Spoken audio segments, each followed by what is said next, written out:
up, Woodward? We are starting off your day with a brand new crew. Meet Broder. I can't control my arms sometimes. My limbs are just kind of flying. Detroit Kool-Aid. Fired up! Y'all got Kool-Aid. I'm fired up! But with the Wake Up Woodward crew, he's actually a part of the family. Flannel Sam. Ask me about my wiener. Okay.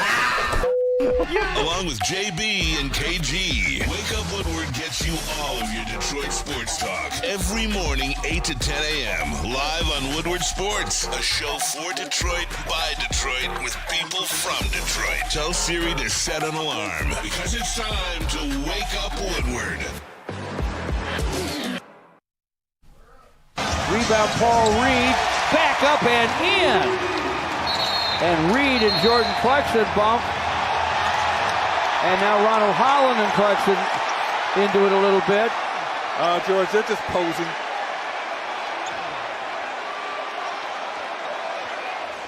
Now, here's what we might have. We might have something. We might have double tech on Clarkson and Reed, maybe. Plays. Okay, boom, there's one bump. That's the second one, actually. But then here comes Ron Holland, and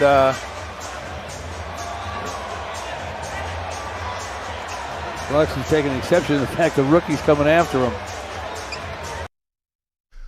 Oh, man, you talk about getting me all mixed up and conflicted, brother. Goodness gracious. And we're going to need some light, too. Yeah, we're going to need some I light. kind of see flannel. And it's your boy Brandon Dan, KD Detroit Kool-Aid, your credential Pistons reporter and writer for the network. I'm somewhere in there. Hey, but you know what matters? That Honolulu Blue Lion right now. Yep. I know we're going to talk a lot of Lions today because we got to break down Detroit Lions and Chicago Bears. Yes. But, man, the Pistons had an opportunity last night. Wanted to see them dominate. Yes. And they laid an egg. They lost this thing in the first quarter. They did fight back, as we saw in that opening clip. But there was some fighting. There was some fighting, man. There was some. I got a couple videos on the show, but what up, though? Flannel Sam, this is the vet of the squad, the network, Red Wings correspondent. I'm excited that we got the green light on some new content because there are a couple things that you're going to be involved in. Yes, including something I may or may not be filming today. Ooh. May or may not be with somebody in this room on the show right now, but we'll get to that a little bit later. But I will say this, the fact that the lights were off when the show started, it wasn't Justin's fault. It was planned. It's basically a metaphor for the darkness I felt watching the damn tight Pistons play last night. So you can go through all the teams. Like Lions, they're in a separate category, but all of them is like the Red Wings. They just all have a way to just break your heart sometimes. Well, it's can't lose to the 5-20 now 6-20 Jazz or whatever the hell their record is. That was a tough scene. I know they were missing Isaiah Stewart and Jaden Ivey, but hey, you know what? Let's see that game. I sent you that video, the 27-second one. It is like my quick post-game recap. Want to just give the people like also a little bit of like a behind-the-scenes look as well, like our walk from media all the way to the press conference room. All right, give me 1 second. I just grabbed it right No, now. I got you. And get the other one teed up too, man. Got a little holiday message from one Rick Mahorn, Bad Boys legend. And another legend, Mr. Christian 313, who we're going to actually have on the show. I was walking out the Players Club, right, from the press conference room. He was like, bro, y'all over there interviewing everybody except me? And I'm like, you know what? This is a guy who Jeff and I remember the first time we got to take Jeff at a Pistons game credentialed, and we met him, and he was really, really cool. And when I showed Jeff who he actually was in the city, historically too, like going back to a young guy in his early 20s, he did one of the biggest shoe drives for underprivileged kids in high school kids in Detroit. But love it. Hey, let's get that quick game recap. And you'll see us behind the scenes walking through the inner concourse at LCA. Pistons lose a game they had to have tonight, 126-119. Jazz came in with 5 wins, but they just started the game with a little bit more energy than the Pistons. They were shorthanded without Jaden Ivey, without Isaiah Stewart tonight. They put up a fight, but it was just a little bit too much, too late. Want to see them start off a little bit better next game. Hey, about to go into the press conference and talk about it. Rick, take the back of his head. Just say what up, Rick. Take the back of his head. Right, that's Rick. That's it. The legendary Rick Mahorn. That's Hampton for you. Hey, hold on. You don't be talking that shit. Holidays, y'all. You know what I'm saying? Hold on. That's the Hampton. That's mixed emotions because that was a game everybody believed the Detroit Pistons were going to go out there and make a statement. This was the first day you could vote for Cade Cunningham as All-Star. Who he went out there and balled, but he got no other starters to help him. Beasley off the bench. He went off, and that's where you get kind of stuck in this in-between no man's land of, do you really remove his scoring from the bench to get a better start in the game? It's a tough one. And now I'm to the point where I'm like, you know what? Maybe you allow the other guys to warm up because you can't keep digging a hole right now. But shout out to Rick Mahorn as well. He was saying, we were telling him to turn around and take the picture. And my man, Mr. Christian through and through was like, take the back of his head. Take the back. He was like, take the back of my I was like, Rick, we got kids. But just to get a little bit into this Pistons game and just why it was so maddening for you, brother. Well, as always, my least favorite thing in the world when it comes to watching the Pistons is when Cade goes off and gets absolutely no help, and then you get morons blaming him just because they're going to blame him whenever they lose. That's first off. Second off, you cannot, under any circumstances, no matter the game, no matter how hot they are shooting, you cannot let Keontae George and Colin Sexton basically throw their own personal party at LCA. You can't let it happen, and we can include Lauri Markkanen as well, who's actually kind of having a down year, but didn't look like it last night. And one other thing that I have to point out, Chase, take your victory lap. Tobias Harris stinks. I will join you when we pick it outside LCA and say done with Tobias Harris. He was awful. He did nothing. 3 of 13, 8 points. Are you kidding me? This is a game that even though the Jazz shot 50% from 3, which is amazing, it's the type of thing that sometimes you just can't account for. A team just gets hot. Despite all of that, despite Keontae George, Colin Sexton, and Lauri Markkanen, as I previously said, all going off, if you get anything from Tobias Harris, you still win. And don't get me wrong, Tim Hardaway Jr. or Sar Thompson, you're not off the hook either. And Jalen Duren didn't play well either. But it was Tobias Harris, the man that you paid, the man that I actually advocated for, and now I'm looking stupid. Tobias Harris stinks right now, and there's no way around it. Yeah, and that was the conundrum that they faced in the offseason. This is why, going back to last season, I continued to write articles. I continued to talk about it. I was inside the media room at the Performance Center talking about it with other guys. Like, look, they have to go and get a star. I don't care if it's a weak star, comparatively to what some people say. Like when you bring up guys' names like DeMar DeRozan, who had one of the best shooting split years last year and was top 25, top 30 player in the league, top 25 scorer in the league, people thumb their nose at that. And I'm just like, but why? We need guys that can go out there and just get buckets. And now you see that. When you get a guy like Malik Beasley, he's going to do that at a very, very efficient level. And for whatever reason, with Cade Cunningham, you get a player who can do that. And now he's having one of those career years. Now he's breaking records. Now he's leading the league in three-pointers made at a very, very efficient 41% from behind the arc. That's what I'm saying. So why not go and see? Can Cade unlock something with a guy like a Zach LaVine, with the Brandon Ingram? Because people keep talking about, well, Ingram he don't be playing. Well, what expectations do they have right now, too? You got to think about that. If I'm a player like Brandon Ingram and the Pelicans and the main star Zion Williamson is in and out and in and out, what are we really doing? I'm going to do what I need to do to make sure that my career can go as long as it can. And that's what I'm talking about, especially when you're getting interest from some other squads. If I'm Ingram, I'm sitting back saying, what are the Pistons doing? If I'm Ingram, I'm looking at – I'm looking back at some of the other top-tier teams. We know that the Warriors and other teams are trying to change things up. So it's like I don't really look at that injury stuff and believe, you know what, that's just something that's going to hurt the Pistons. I promise you, give me 55 to 60 games of Brandon Ingram over 2 or 3 of the players we got right now that will play a full season. And I'm telling you, this Detroit Pistons team, it will look a lot better because you got to have that type of – you have to have that type of pressure from a scoring standpoint next to Cade Cunningham, especially if the shooters around him. You know what you're gonna get with Tim Hardaway. It's gonna be some days where he is winning us a game or being a major contributor from behind the arc. There's gonna be other games where it looks a little bit more pedestrian. So you need those guys that can be consistently there every night. Malik Beasley's one of those guys. Who else is? I was about to say, we knew what we were getting with Tim Hardaway Jr., that he was going to be a little bit more streaky. His three-point shooting numbers and his shooting splits over the course of his career are pretty pedestrian, all things considered. But we saw how he basically won the Pistons the game in their previous matchup against the Heat when it looked like they were about to blow it. But you also saw in this game how he basically gave the Pistons nothing, was a part of a very cold shooting Pistons team from three. But, and just real quick, but we can say that about Tim Hardaway multiple times this season. That, you know what? I can think back to multiple games where he was a difference maker.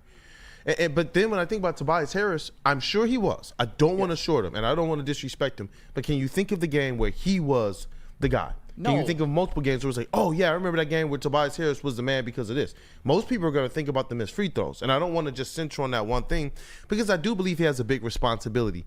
If he was playing the three, I think that helps him out a little bit, especially if you have a four-man that can help free up some space. The same thing we talk about with Cade Cunningham, Tobias Harris is going to go through the same stuff because he's going to get just as much attention defensively and people playing just as much aggressively against him than anybody else on the team other than Cade Cunningham. So I recognize from a basketball standpoint that's going on, and that's where I think the people, and we talked about it before, it's a time for a lineup change.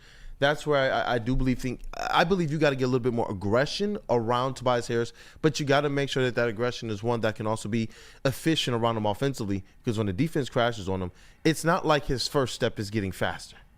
You see what I'm saying? So it's just like you got to find a way at this point in time to scheme something. If he's here and he's getting $26 million a year, you have to get something out of that. It can't just be as much as it would please Kavasier Chase, punt him to the moon or to the bench. Just to the bench. Like he's I know. But even better, 26 mil, bro.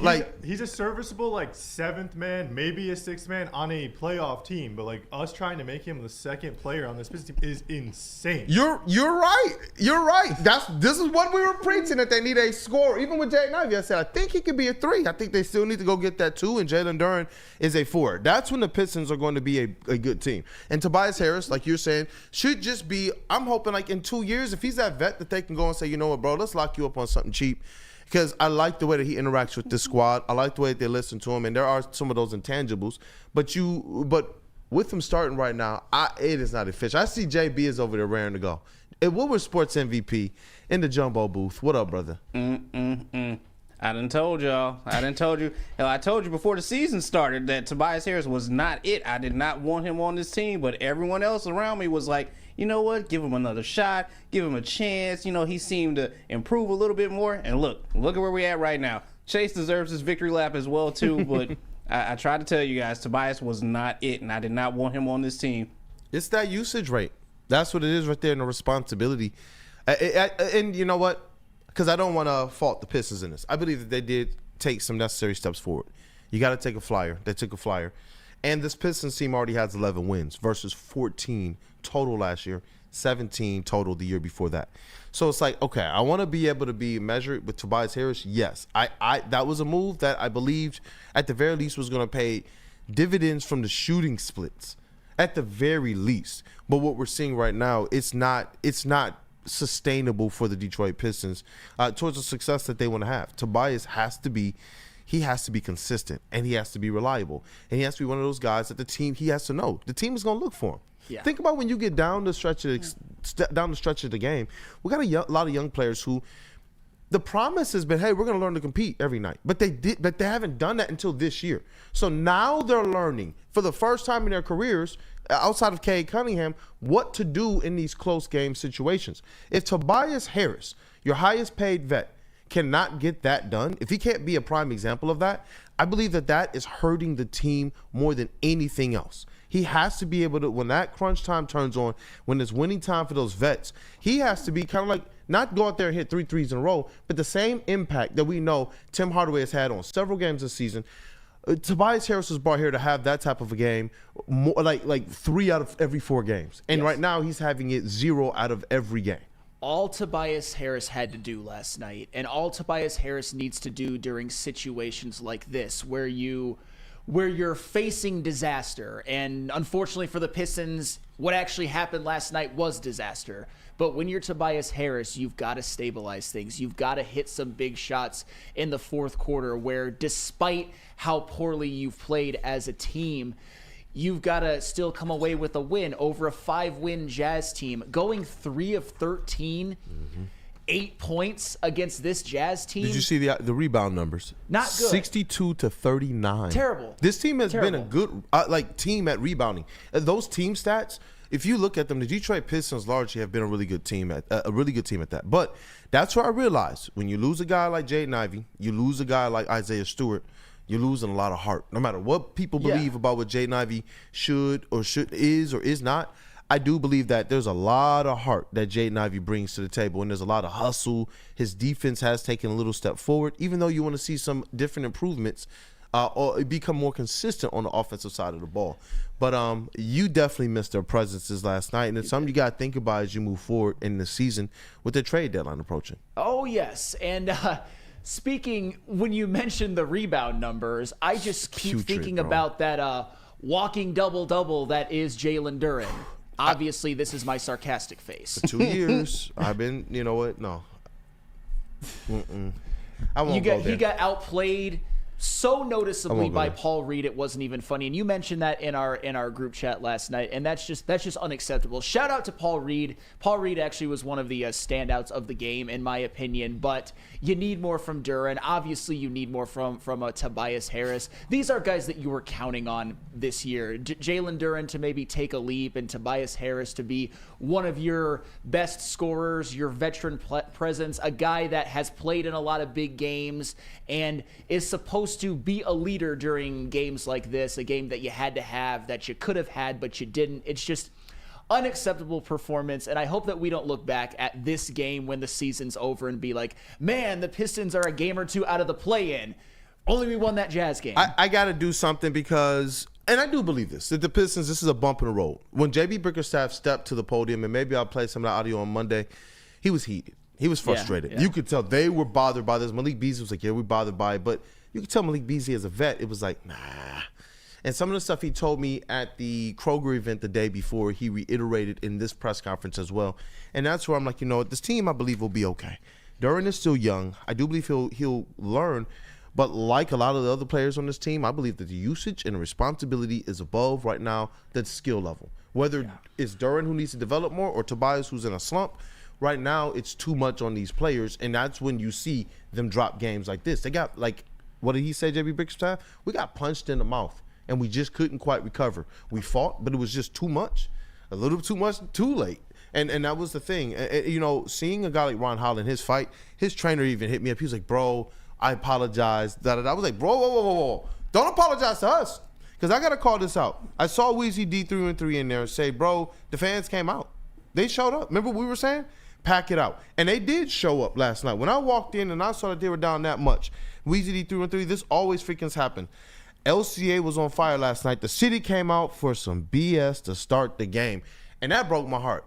A couple other people in the media were like, dog, man, people showed up. They're a 5-win team in the middle of the week. Yep. And then you lay that type of an egg.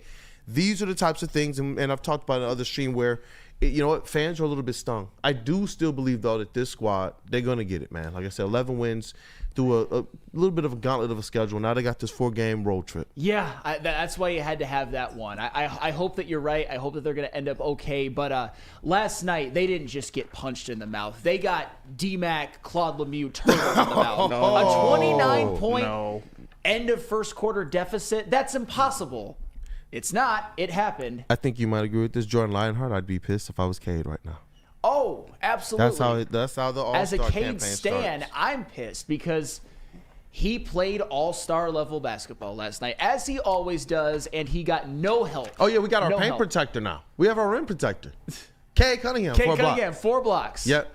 Hey, High Def Steph is in the building. Let's get to the next Hey, segment. we got to talk about some good news. The Detroit Lions. The Detroit Lions. Hey, TLB is on the way. Want to know what the best pregame Lions party is for the Monday night game against the 49ers on December 30th? Join us now at Detroit's very own second best bar. Located at 42 Watson Street for the ultimate fan experience. You get to enjoy a little smooth Tullamore Dew Irish whiskey while catching the Woodward Sports pregame show. Only at second best bar. Come get some.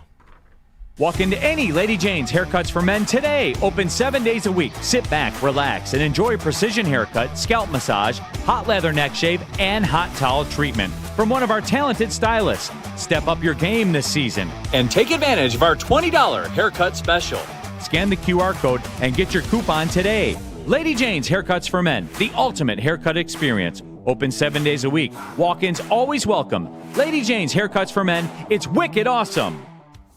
Big injuries, big news. Twice a week, Dr. Jeff Pierce from Michigan Sports and Spine joins Woodward Sports Network for the Injury Insider Report. Big D Energy Tuesdays at noon, and Ermanni and Edwards with Maz Thursdays at 3:30. Get expert analysis and in-depth breakdowns on the latest sports injuries from the man trusted by top athletes in the community, like D-Mac. Whether it's the Lions, Pistons, Tigers, or Red Wings, Dr. Pierce talks us through it all. Don't miss the Injury Insider Report with Dr. Jeff Pierce, your go-to source for understanding the impact of injuries on the games and players we love. Only on Woodward Sports Network. Scan the QR code on the screen or go to MichiganSportsandSpine.com to see if Dr. Jeff Pierce can help you.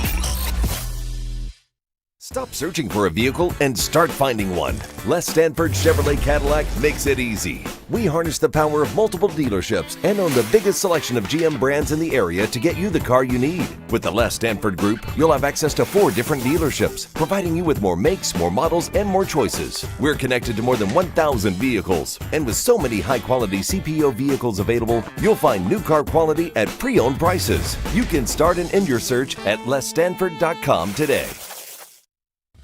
Game is won in the trenches, and our big fellas don't mess around. The Woodward Heavyweights on Woodward Sports. Are you overdue for a new car? Beat the holiday rush and get an amazing deal from Les Stanford Chevrolet. Right now, a Blazer EV2LT with all-wheel drive is only $149 per month, or check out the Equinox EV LT for only $169 per month. Get to Les Stanford today or click on the QR code on the screen and check out our massive inventory. Don't forget Les Stanford has Cadillac, Buick, and GMC as well. Les Stanford in Dearborn and Ferndale, lesstanford.com.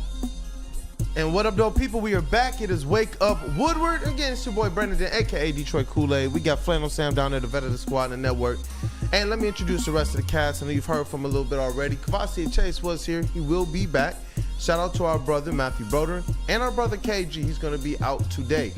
In the sound booth right now. Oh, there's Kavasi Chase. I'm waiting for that dude, here. Justin, to get back. Justin was just there in the sound booth. But what up, though, Kavasi?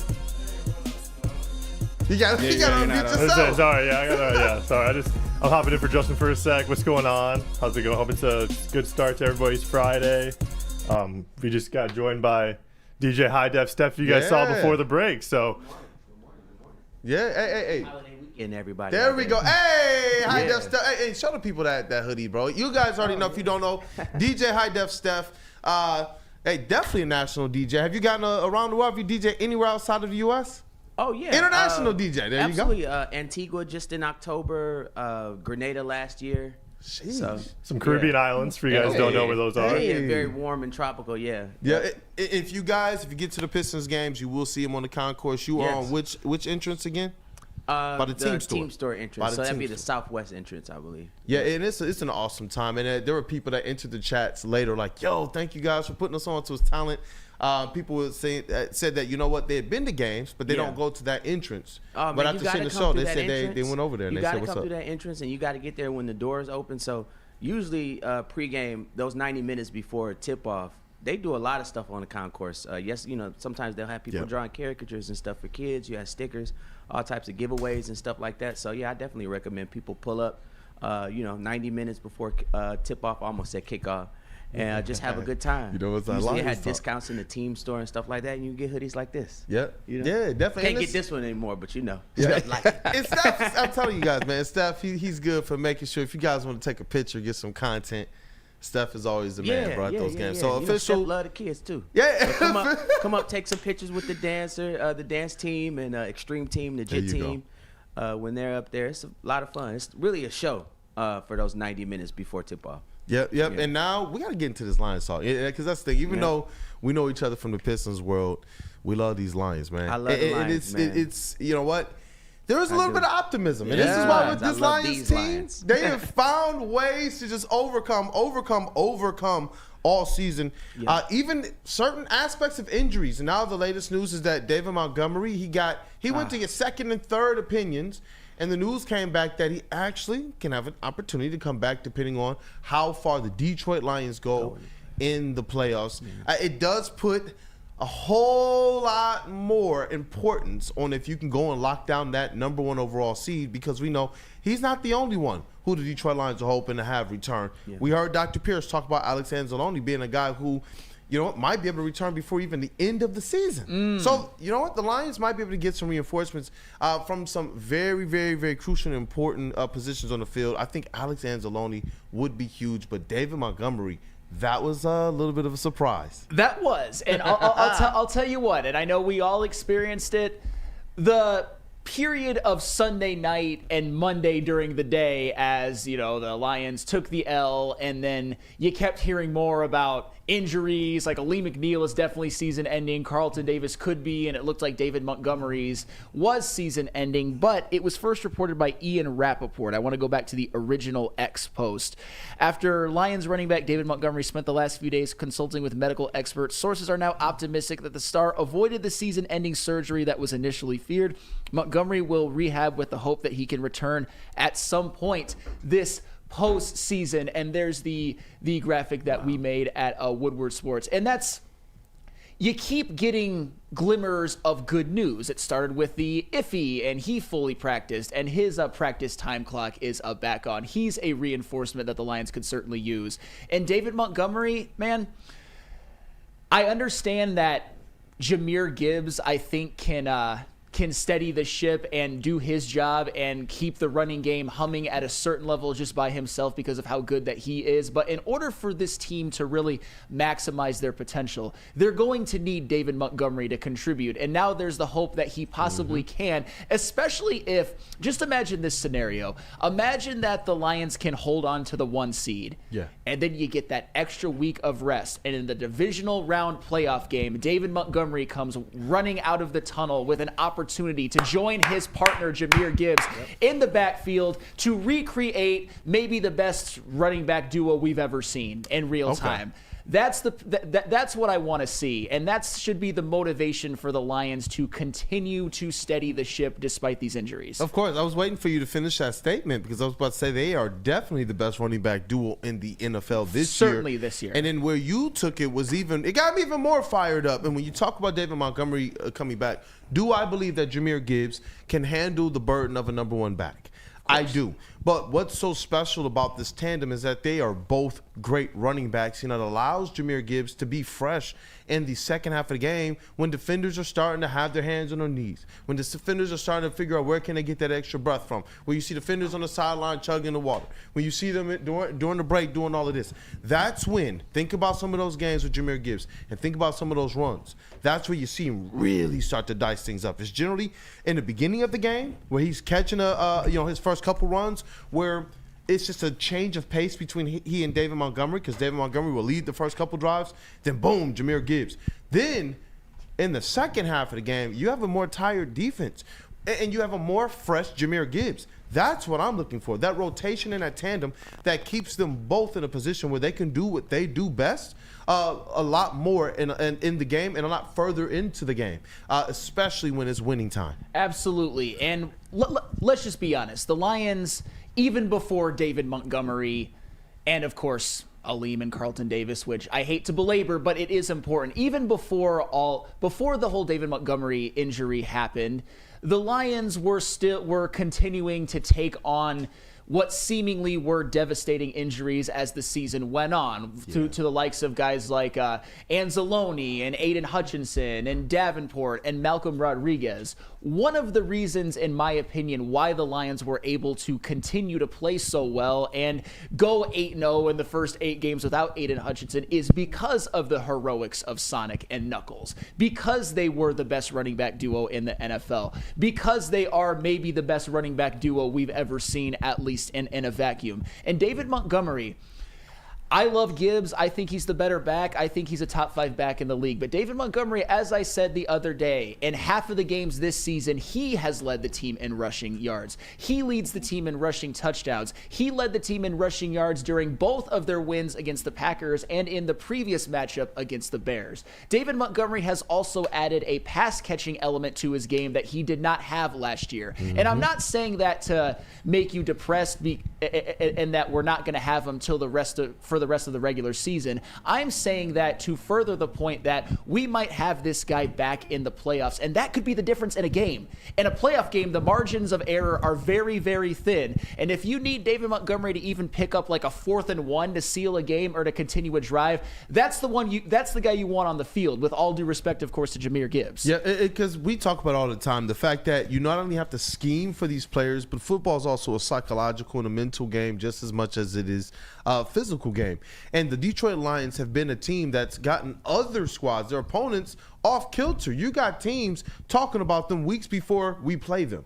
You got teams thinking about us when it's like, bro, you got to worry about what's on the schedule and on the docket this week. You got teams like, well, you're talking about the Lions. Talk about us. And when you can add that extra layer of potential of like guys like Aiden Hutchinson run out the tunnel, David Montgomery run out the tunnel. Because you know what I know? It's not for show. It's not like these are one of our fan favorites. They're not one of the best players in the league. We just root for them the way we do in Detroit. Like, Brandon Ninja's back. No. We talking about the dogs, the big dogs. So when you talk about them walking out there and you know that David Montgomery is going to leave it all on the field, when you're coming back from injury like that this early for those stakes, now you're going to deal with the battering ram. You're going to deal with the guy who is probably going to be pushed to a level he didn't know, whether he's fully healthy or not. Or else, I don't believe that they would walk onto that field. That's what makes me excited about even the timing of when all of this is going to happen. You would rather be healthy. No one's healthy at this team. But who's getting those big reinforcements back at this time? Yeah. That's the thing. Like, I'm fired up. Can I read a couple of these super chats?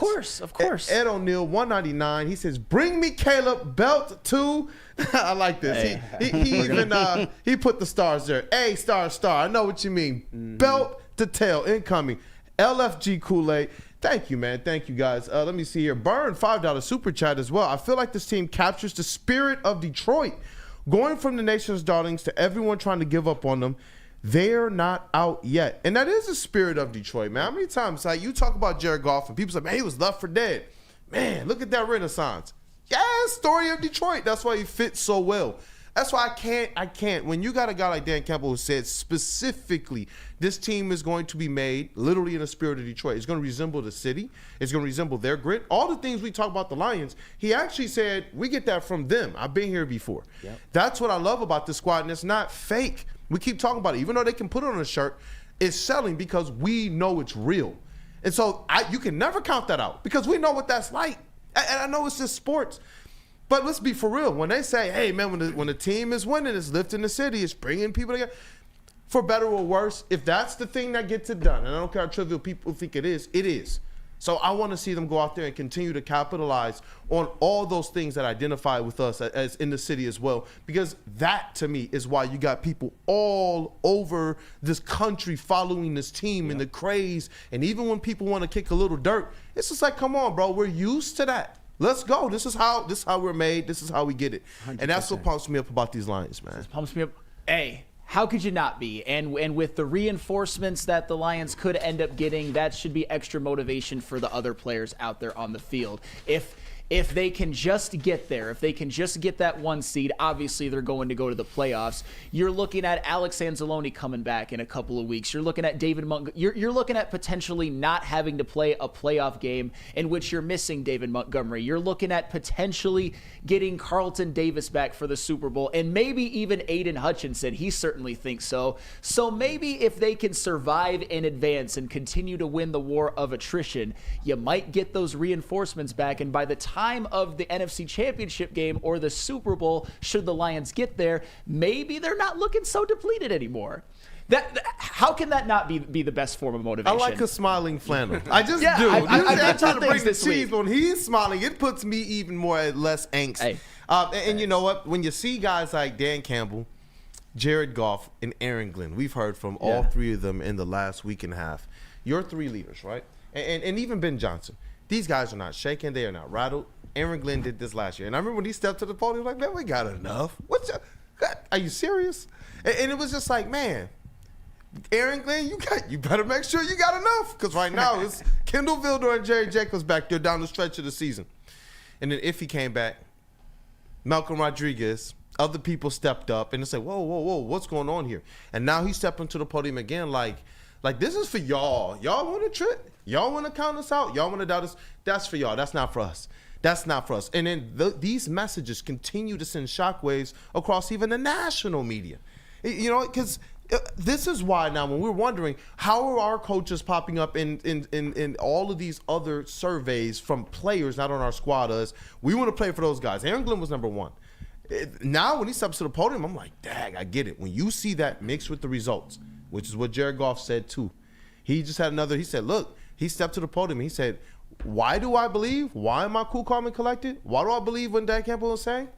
He was like, because when we were 6 and 3 and 13, he said these same things. He said how we would get out. He said how we would rebound, and it worked. Yeah. Why am I not going to believe him now? Hey, and I'll tell you what, the first step in achieving their goals, I'm talking about the Detroit Lions, is they got to go into Chicago and get that divisional win this weekend. And it is going to be the Lions' first game this season. Their offense is going to be playing without David Montgomery. How are they going to fare? Are they going to see a drop-off? Is that going to be a bit of a challenge? Should we fear anything about the Bears' defense? We will answer all of those questions when we come back. But first, Jesus Christ, my traffic sheet. It's all right. I got you. I got to tell them about New Holland Brewing Company. My bad. You're good. You're good.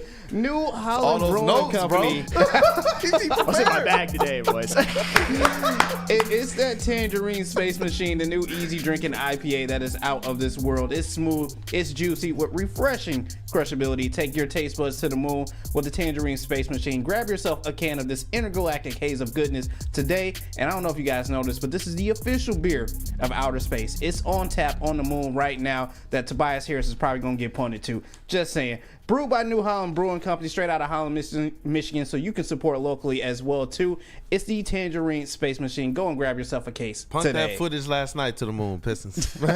Stop searching for a vehicle and start finding one. Les Stanford Chevrolet Cadillac makes it easy. We harness the power of multiple dealerships and own the biggest selection of GM brands in the area to get you the car you need. With the Les Stanford Group, you'll have access to 4 different dealerships, providing you with more makes, more models, and more choices. We're connected to more than 1,000 vehicles, and with so many high-quality CPO vehicles available, you'll find new car quality at pre-owned prices. You can start and end your search at lesstanford.com today.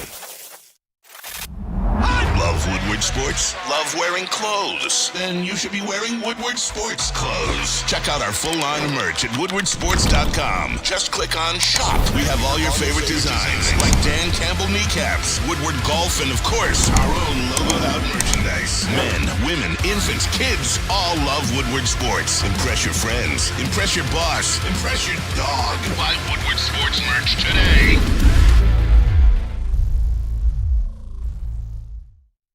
Walk into any Lady Jane's Haircuts for Men today. Open 7 days a week. Sit back, relax, and enjoy precision haircut, scalp massage, hot leather neck shave, and hot towel treatment from one of our talented stylists. Step up your game this season and take advantage of our $20 haircut special.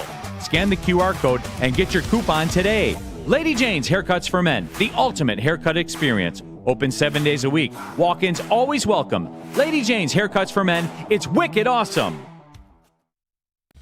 Game is won in the trenches, and our big fellas don't mess around. The Woodward Heavyweights on Woodward Sports.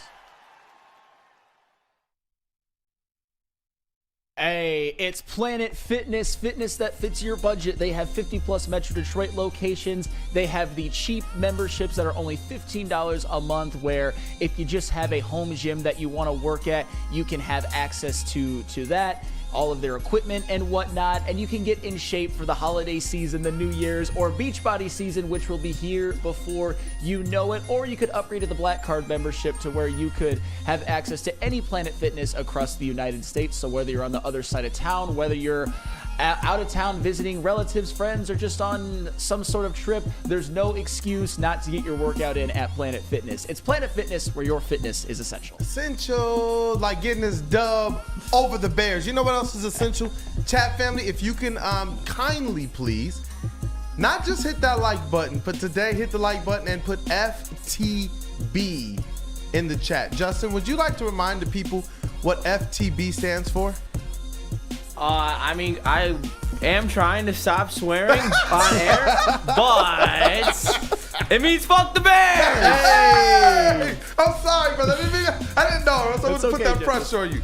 But you know what? That's just what the Bears mean sometimes. Even I feel like that sometimes. But man, you know what? They have a test. The first game, like you said, without David Montgomery, some people would say, you look last week, 5 carries, 4 yards. They really still had to find a way to get the offense they did without him there. And it was a little bit different because they were forced into having to put the ball in Jared Goff's hands, and he threw it 59 times. That, I don't believe, should be the recipe against the Bears. No. So I want to be able to get your first kind of take on what you're hoping to see from this Detroit Lions offense. Maybe even some things to catch the Bears sleeping in that first quarter. All right, so when you look at this matchup, one thing really stands out to me is that facing the Bears defense, if from the standpoint of the Lions rushing attack with Jahmyr Gibbs as the clear RB1, this is exactly what the doctor ordered. The Chicago Bears are 7th worst in the NFL in terms of run defense, and by that metric, I mean rushing yards allowed per game. And the Bears are a 4-10 team. They are on an 8-game losing streak, and the previous time that the Lions went up and faced the Bears, they ran for 194 yards on 33 carries, which is pretty elite, although David Montgomery had a lot to do with that. This is a team that knows they haven't ran the ball up to their standards or capability the last couple of games. This is a team with a very talented offensive line, the best in football when it's right, that knows they haven't run blocked as well as they could have in the last couple of weeks. This is where they need to come in angry. They need to come in just wanting to impose their will on this Bears defensive line, and I believe that they can, and I believe that they will. And I think Jahmyr Gibbs has a huge game, and I think, unlike the previous game against Buffalo, the Lions are going to be playing from ahead, which means more rushing yards, and we might even see some impactful carries from like a Craig Reynolds or a Vaki, but this is going to be a Gibbs game for sure. Anybody else digging this Zen flannel right now? I love this right now. The Bears stink. And you know what, Matt? You said something. They got to get back to that aggressiveness. Cody Ingalls says it too. Lions got to get back to being the bullies. And I do want to be fair to something here. We know the guys that the league has complained about openly. And this is where, when we talk about some of that culture, sometimes there's certain things that you can't quite replace. Alex Anzalone is a bully. Now we need to make sure whoever's going to be there replacing him, are they actually bullies too? I do believe that we still have enough dogs, especially on our defensive line, to be able to push some things around. Obviously, it becomes much more tough with Lee McNeil. But there was other people on that offensive line, on that defensive line, that the offensive linemen were saying, you know what, those guys are dogs too. Hopefully we get guys like Levi O stepping up in this game against the Bears. Absolutely, I know we're going to talk about the defense in the next segment, but just seeing guys being able to step up in this game is what I'm really hoping against the Bears. Use this one as your platform as you're looking to seal off that number 1 seed. And with the offense in particular, you're right. It's got to be establishing that run. That's what's been this recipe for the Detroit Lions. I know it gets a little bit more different how that looks and how you try to achieve that without David Montgomery. But I do believe when you talk about Weapon X, scheme up whatever you can. Because I believe if you get the Chicago Bears defense focused on a Jahmyr Gibbs type of offensive set, that's why I do believe things open up even more for Amon-Ra St. Brown, who he's faced some pretty tough coverages this season. He has, and I'm glad that you did that transition, because I also think there's some things that can be advantageous for the Lions passing attack as well. And it has to do more with the Bears, because we know that the Lions passing attack is reliable and that they're going to bring it and that they have talent. Jared Goff should be protected and the receivers should be open and Jared Goff should be able to hit him. The thing that I don't think is talked about enough when it comes to the Chicago Bears is that they had some guys last season who really put up exceptional seasons. We talk about, let's start with Montez Sweat, for example. Montez Sweat last year had the season of his life. He had 12.5 sacks combined with Washington and Chicago. He had a sack in both meetings with the Bears last year, but this season, Montez Sweat has not been the same player. He only has 4.5, and in the first meeting that the Lions played the Bears, Montez Sweat was a complete non-factor. I think that him going up against this Lions pass protection, Montez Sweat isn't going to get anywhere near Jared Goff. And that's the one thing that the Bears could really do that could get Jared Goff in this offense off their game, off their rhythm, is to pressure him consistently and get him on the ground. And Montez Sweat, he's just not the same guy. He stinks this year. And I'm a guy who had a lot of respect for him and respected what he did and had a healthy nervousness about him going into this season and going into their first matchup. But Montez Sweat's not that guy anymore. He's just not. He was last year. He's not the same guy. Hey, shout out to Hoof Hearted. He says Chicago Bears. That's got to be like the Hall of Fame name for our chat family. But Chicago Bears are already openly talking about looking forward to the offseason. Yeah. And you know what? But that's what I'm saying. Like, part of me believes maybe they say it's the Detroit Lions. Let's just try and ruin their season and give them something to cry about during the offseason because of how the Chicago Bears have looked over the past offseason and the beginning parts of this season as well. So I don't want to take anybody lightly. I do expect the Detroit Lions offense to go out there and just BTA. I expect Jared Goff, especially with how we've seen him this week, look just that cool, calm, collected demeanor. I expect him to go out there and still be the quarterback who threw for 500 yards and 5 touchdowns. And I just don't believe that the Chicago Bears can keep up with that. I just don't believe. I believe they get off to a much better start, like you're predicting. And it's just that and that. That's why I'm hoping at this Bears game that they put BTA to the Bears in a way that allows them to catch some more rhythm and build some confidence on that defensive side. You're mixing in some new players. This is the game in which you got to go out there and make that impact. I don't, that 49ers game, I think that the 49ers have the recipe to muck it up. Yes. I really do.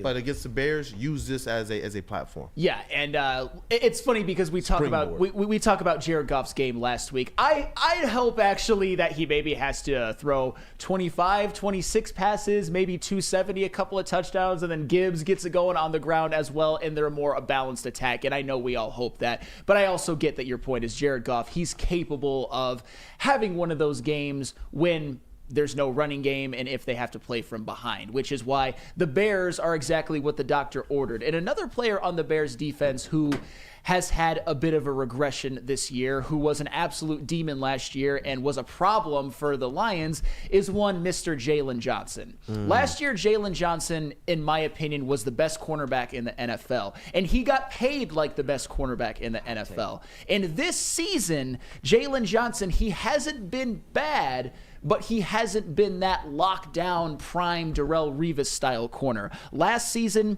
he allowed a 33 passer rating when targeted, which is outer space alien amazing. This season, a more normal good 82.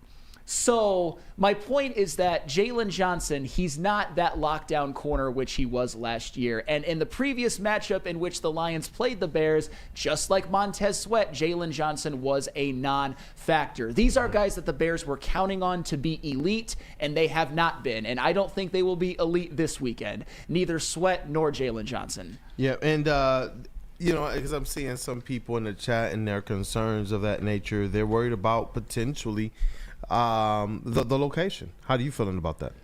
It's not the most ideal.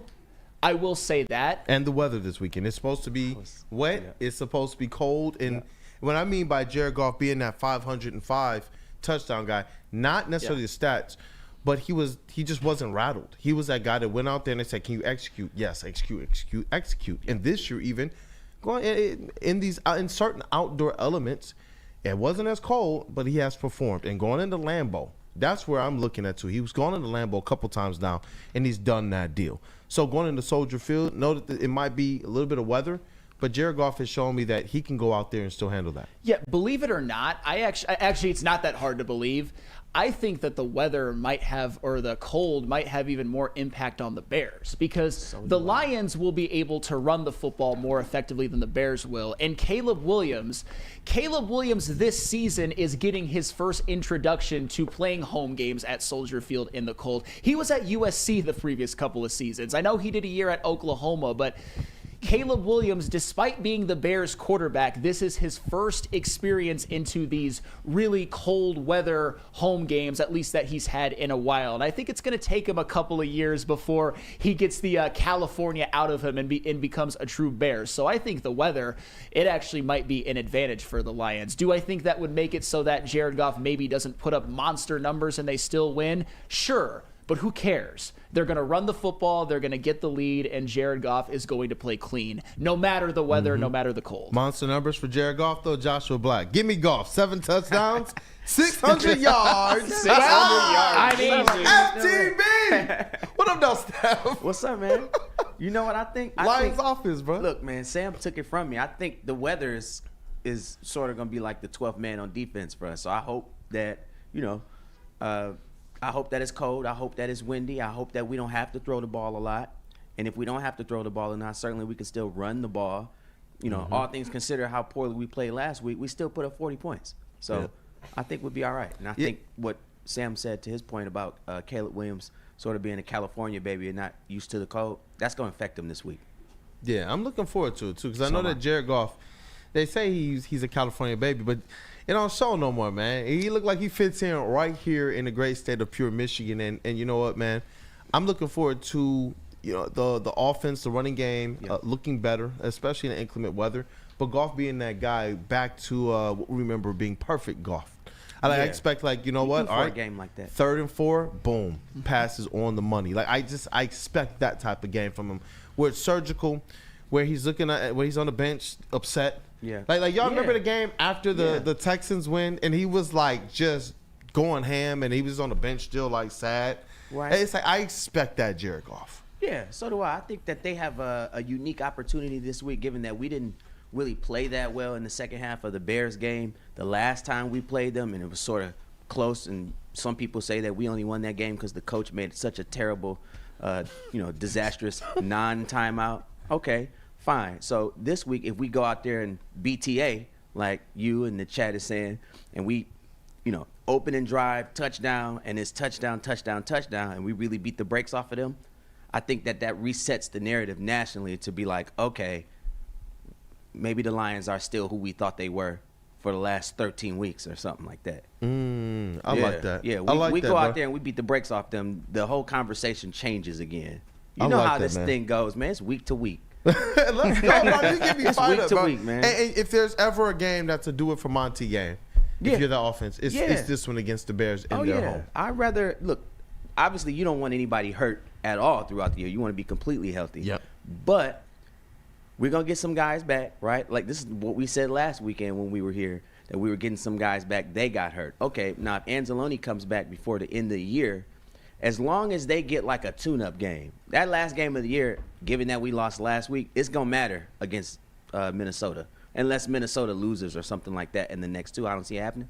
But it's going to matter. So if we get guys back maybe for the San Francisco game, but definitely the Minnesota game, and we get that type of competition against a division rival, record is as good as ours, team is arguably as good as ours. Yep. I think that is good for us going into the playoffs. Now, if we win the game and get that bye week, then come on, man, we get a week's rest. Yep. People get more healthy. You got 2 weeks more practice, film sessions, and all of that. Yeah, I think we'll be all right. No need to panic. No need to panic. no need I to like panic. that. I like- Don't panic. I like- Stoic.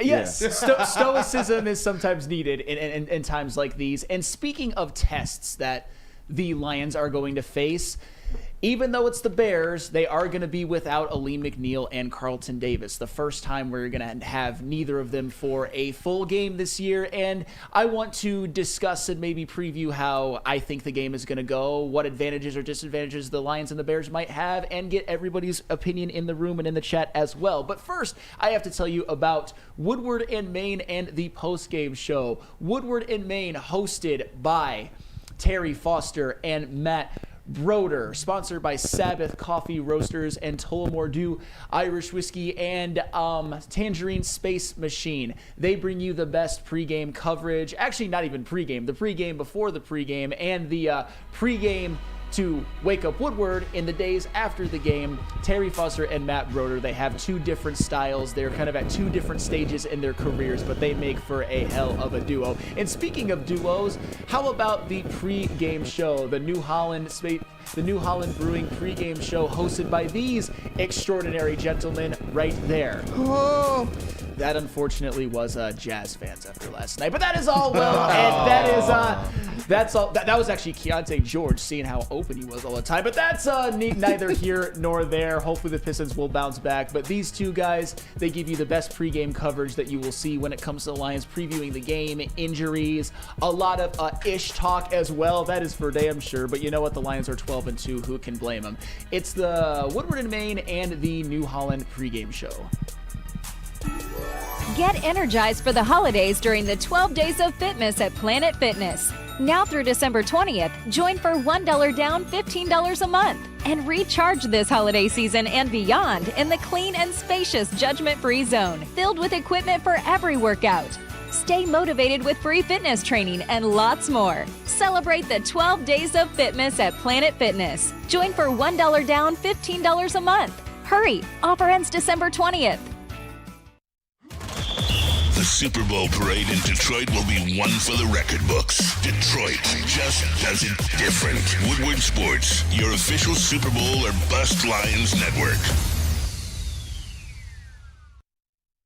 Feldman Chevrolet, Michigan's #1 Chevy dealer, is kicking off the game with the best prices on all cars, trucks, and SUVs, like this 2024 Silverado for just $296 a month, or this 2025 Equinox for as low as $371 a month. Our locations in Novi, Highland, New Hudson, Livonia, and Lansing means we have the perfect Chevy right in your backyard. Get the home team advantage every day at Feldman Chevrolet, Michigan's #1 Chevy dealer.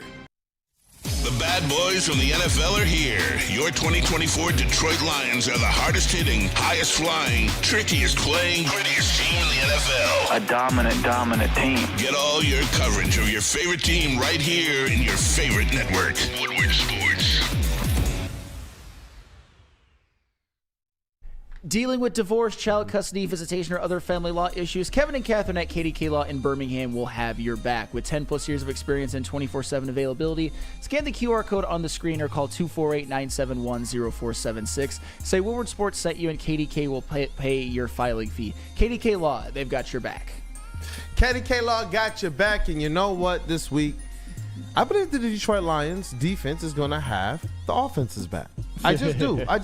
This is a perfect game for me, just to me, as it relates to the Detroit Lions defense being able to find more cohesion and being able to use this game as a springboard.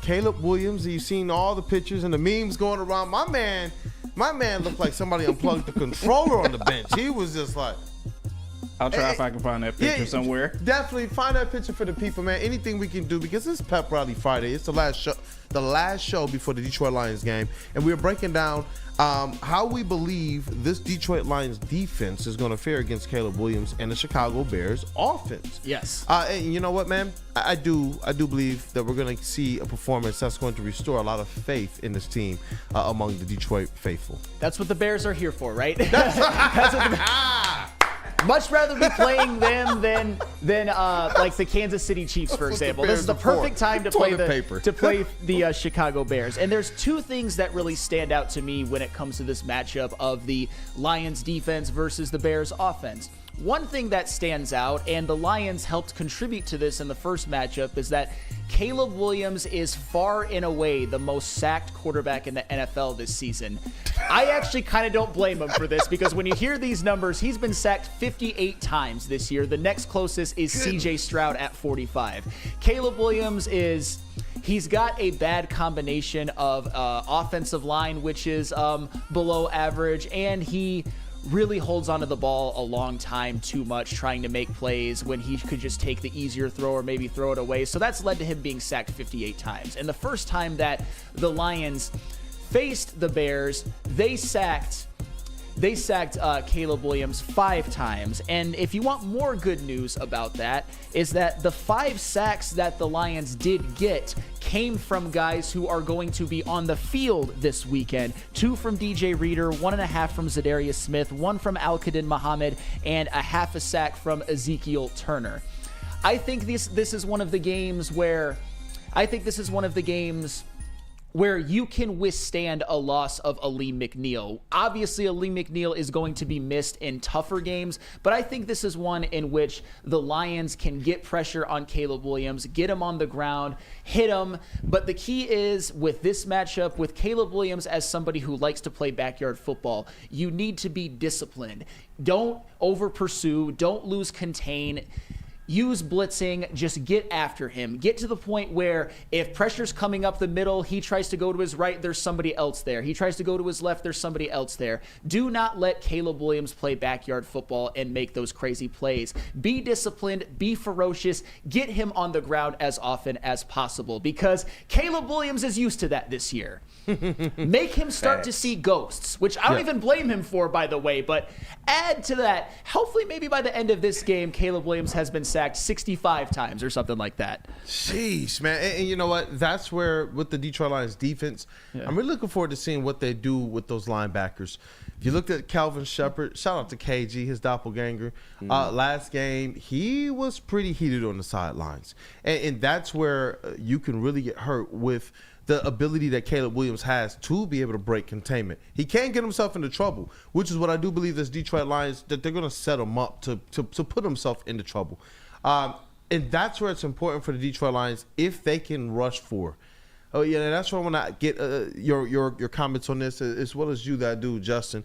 But what's your confidence in Aaron Glenn being able to get pressure with 4, or are you looking for them to be able to scheme up different looks, different blitz packages and such? Because it is the Bears at the end of the day. The good news is that, as I said before, DJ Reader and Zadarius Smith combined for 3.5 sacks in the last matchup. So I think they will be able to get pressure with 4, but I also think there's going to be situations where blitzing is actually going to be advantageous. I don't look at Caleb Williams as somebody who I worry about beating the blitz by getting rid of it quickly. He's not that type of quarterback, at least right now. I look at, if you have a bunch of people in his face, as I said before, Caleb Williams is going to try to play hero ball. He's going to start seeing ghosts, and I think that is certainly not advantageous for him or the Bears offense as a whole. So however you need to get pressure, you can maybe start with front 4, but if you need to blitz, I don't worry about Caleb Williams necessarily picking apart a blitz. I worry about him if he has time. I only worry about him if he has time. Yeah, and that's for me too. That's where I was kind of sitting here going back and forth. It's like, all right, I know that we probably need to bring a little bit more help to get some pressure and reduce that time that Caleb Williams has. It was a weapon for this Detroit Lions defense early in the season, where they were literally tracking, and quarterbacks were saying, yeah, I had like a second less to be able to throw the ball against their pressure. That's something that I do want to see the Detroit Lions get back to, and that's something that early in the season, when you got guys like Aiden Hutchinson on that line, when they were a lot more healthy, of course you're going to see that type of impact. But that's what the secondary and the linebackers did depend on, was a defensive line. They're built to have that be a strength in front of them and have that be able to put the linebackers as well as the secondary in a much better spot to succeed. And that's where I'm just like, okay, if you can get that pressure, like you said, start the game, that's where, if you got more people back in coverage, you can take advantage, I believe, and force some turnovers from Caleb Williams, force some more into a potential interception by leaving those cornerbacks and those safeties, who we got some dogs back there in coverage. And that's where the linebackers have to be on point. Caleb Williams is not Josh Allen. So I'm hoping that they're not allowing Caleb Williams to dot them across the middle. It was like, how many times is Ty Johnson going to sauce up the linebacker? Too many. I think Ty Johnson is still running somewhere. He caught another pass at this point. But it's funny that you mentioned coverage, because I just mentioned the angle of the Lions being able to get after Caleb Williams, and how I still believe they will be able to do it effectively without Aleem McNeil, because again, this is the Bears. They are a 4-10 team for a reason. Also, this is going to be a game in which Carlton Davis doesn't play. But if you remember back to a couple of weeks, The previous time the Lions played the Bears, Carlton Davis also did not play in that game, and the Lions were still able to come down with the victory. And in the first half, do you guys remember the first half that the Lions played against the Bears on Thanksgiving? Yep. The Bears didn't get a first down until like 2 minutes left in the half. They got like 2 in the first half. The Lions defense absolutely dominated. However, that second half was a different story. That second half, Caleb Williams actually played the best stretch of football that we've seen from him in the NFL, in my opinion. And he was able to take advantage of, I believe, a Lions secondary that was missing Carlton Davis, because you saw him continuously hit passes to DJ Moore, including a long one in which he actually beat Brian Branch, a couple to Keenan Allen as well. Caleb Williams showed me in that second half that he is somebody who is going to be a force to be reckoned with down the road. Maybe not necessarily this year, especially because I think to some extent the Bears quit, although I think he's better right now than given credit for. The point is that I think that's something that the Lions are going to have to clean up a bit, because in the second half, a Carlton Davis-less secondary almost came back on by Caleb Williams. People talk about how it was because of soft coverages and whatnot, but remember this. Caleb Williams had the Bears 1st and 10 at the Lions 25, down 3 with 46 seconds left. That wasn't him just putting up garbage time numbers. That was him almost bringing the Bears back. Do I think that he's going to throw for 3 touchdowns and a half again against the Lions? Absolutely not. But you got a glimpse of, in the first time the Lions faced the Bears, good Caleb and bad Caleb. Yeah, and that's why we talk about it, though, as well. We can have our confidences and such, but when we just break it down, there are some things that if the Bears have the right game plan, they can exploit. I don't know if they have enough talent to exploit that to a dub, but they got 4 wins on the season. I expect the Lions to go out there and not play down to their competition at all. But Ed O'Neill, 199 Super Chat, he says, don't forget, the Lions dropped 3 INTs that first Bears game. That won't happen again. That can't happen again because it came from their dogs. I think Kirby dropped one. I believe Charian Arnold dropped a potential, like one right in the basket. Like that one should have been TAs. I believe that was the Bears game. But that can't happen again. This is where you want to see them go. And when turnovers are a part of what this defense wanted to do, even when fully healthy, now it's a part of what this defense has to do now that they're struggling. You talk about overcoming. How quickly do you put things in the Lions' favor if you're going out there and you're giving the ball back to Jared Goff with a short field? Yeah. Think about that. Yeah, and Caleb Williams, he's due for an interception because despite the Bears' 8-game losing streak, Caleb Williams is also on quite a streak without throwing an interception. And to me, what that means is against this Lions team, he's due to throw at least one. Kirby, get back into sole position of the lead for the NFL lead in interceptions. And I got a question just really quickly, and we probably should ask this after the offense. I feel like a lot of us believe that Jahmyr Gibbs is probably going to be that offensive MVP for the game. I believe Tim Patrick is going to be a definite X factor, maybe along with Sam Laporta, but defensively. Yeah. Who are you expecting to show out, and who you think is going to be that X factor difference maker as well? 2 players, because I'm looking for Jack Campbell. I'm looking for Jack Campbell to show out in that linebacker position. Jack Campbell is a great one. I think the defensive MVP is going to be Zadarius Smith. I think this is prime for him because he is the best pass rusher on the team to go up against a team that gives up sacks in bunches, that is going to be able to contain Caleb Williams and not let him go outside. I think Zadarius Smith is going to be the difference in the game. As far as X Factor goes, I feel like I've said that this guy is the X Factor a ton of times, but I'm just going to go with it again. I think it's Amik Robertson. I feel like it always, like Flannel Sam saying Amik Robertson is the X Factor. Actually. Well, that's the thing, because how are they going to use him? Are they going to use him outside? Are they going to continue to use him in the slot? I feel like Amik Robertson is the way that he plays and his size and the way that DJ Moore plays. I can see a lot of Amik Robertson versus DJ Moore matchups. And we saw what DJ Moore has been capable of against the Lions. Although I think to some extent he's quit this year and is already thinking of vacation. Who knows? But DJ Moore in a vacuum is a dangerous player. But you know what I know about DJ Moore? DJ Moore does not like when other people are playing aggressive and physical. What was he crying about? Alex Anzalone. Yeah. He's hitting me on the sidelines, man. He's hitting me hard as we go out of bounds. He was the one crying about that stuff. That's why I'm like, you know what, Jack Campbell? Let's get after it. let's get after it. And when you talk about an Amik Robertson, the one thing I know about him, he's a physical cornerback. So that's why I'm hoping where you kind of, you know what, we talk about all the time, there's some limitations that he does not quite control. We don't control our height, the length of our arms, and all that type of stuff. Right. But the fight of the dog, I'm sorry, man, Amik Robertson has been a absolute bully, a pit bull. And I do expect him, he's one of those guys, even if DJ Moore gets a catch, he's still going after the turnover. He's still trying to force the fumble. He's still making solid tackles. So I do expect that to be a matchup where even before you're looking to stop him, that you're in his head and that you're frustrating him before he even has an opportunity. DJ Moore doesn't want to be there anymore. Yeah. And let's put the icing on that. I have a lot of thoughts about that. I think that that's the way that he's behaved in a lot of ways this season has been disgraceful, but that's fine. Let the Lions reap the benefits of that, and let Amik Robertson reap the benefits of that. And I think, and that's one of the reasons I think he's the X factor, because he's going to be thrust into a role that maybe he's not used to playing this year, although he's played very well in the past at it.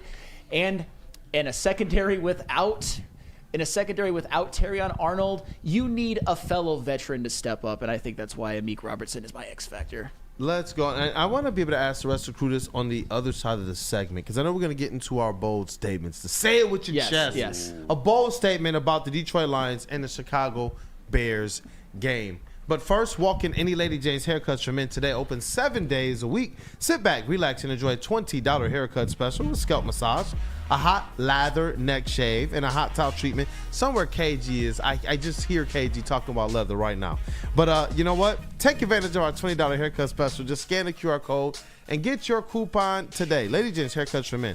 Open 7 days a week. Walk-ins are always welcome. It's wicked awesome. Stop searching for a vehicle and start finding one. Les Stanford Chevrolet Cadillac makes it easy. We harness the power of multiple dealerships and own the biggest selection of GM brands in the area to get you the car you need. With the Les Stanford Group, you'll have access to 4 different dealerships, providing you with more makes, more models, and more choices. We're connected to more than 1,000 vehicles, and with so many high-quality CPO vehicles available, you'll find new car quality at pre-owned prices. You can start and end your search at lesstanford.com today. Big injuries, big news. Twice a week, Dr. Jeff Pierce from Michigan Sports and Spine joins Woodward Sports Network for the Injury Insider Report. Big D Energy Tuesdays at noon, and Ermanni and Edwards with Maz Thursdays at 3:30. Get expert analysis and in-depth breakdowns on the latest sports injuries from the man trusted by top athletes in the community, like D-Mac. Whether it's the Lions, Pistons, Tigers, or Red Wings, Dr. Pierce talks us through it all. Don't miss the Injury Insider Report with Dr. Jeff Pierce, your go-to source for understanding the impact of injuries on the games and players we love. Only on Woodward Sports Network. Scan the QR code on the screen or go to MichiganSportsandSpine.com to see if Dr. Jeff Pierce can help you. Get energized for the holidays during the 12 Days of Fitness at Planet Fitness. Now through December 20th, join for $1 down, $15 a month. And recharge this holiday season and beyond in the clean and spacious judgment-free zone, filled with equipment for every workout. Stay motivated with free fitness training and lots more. Celebrate the 12 Days of Fitness at Planet Fitness. Join for $1 down, $15 a month. Hurry! Offer ends December 20th.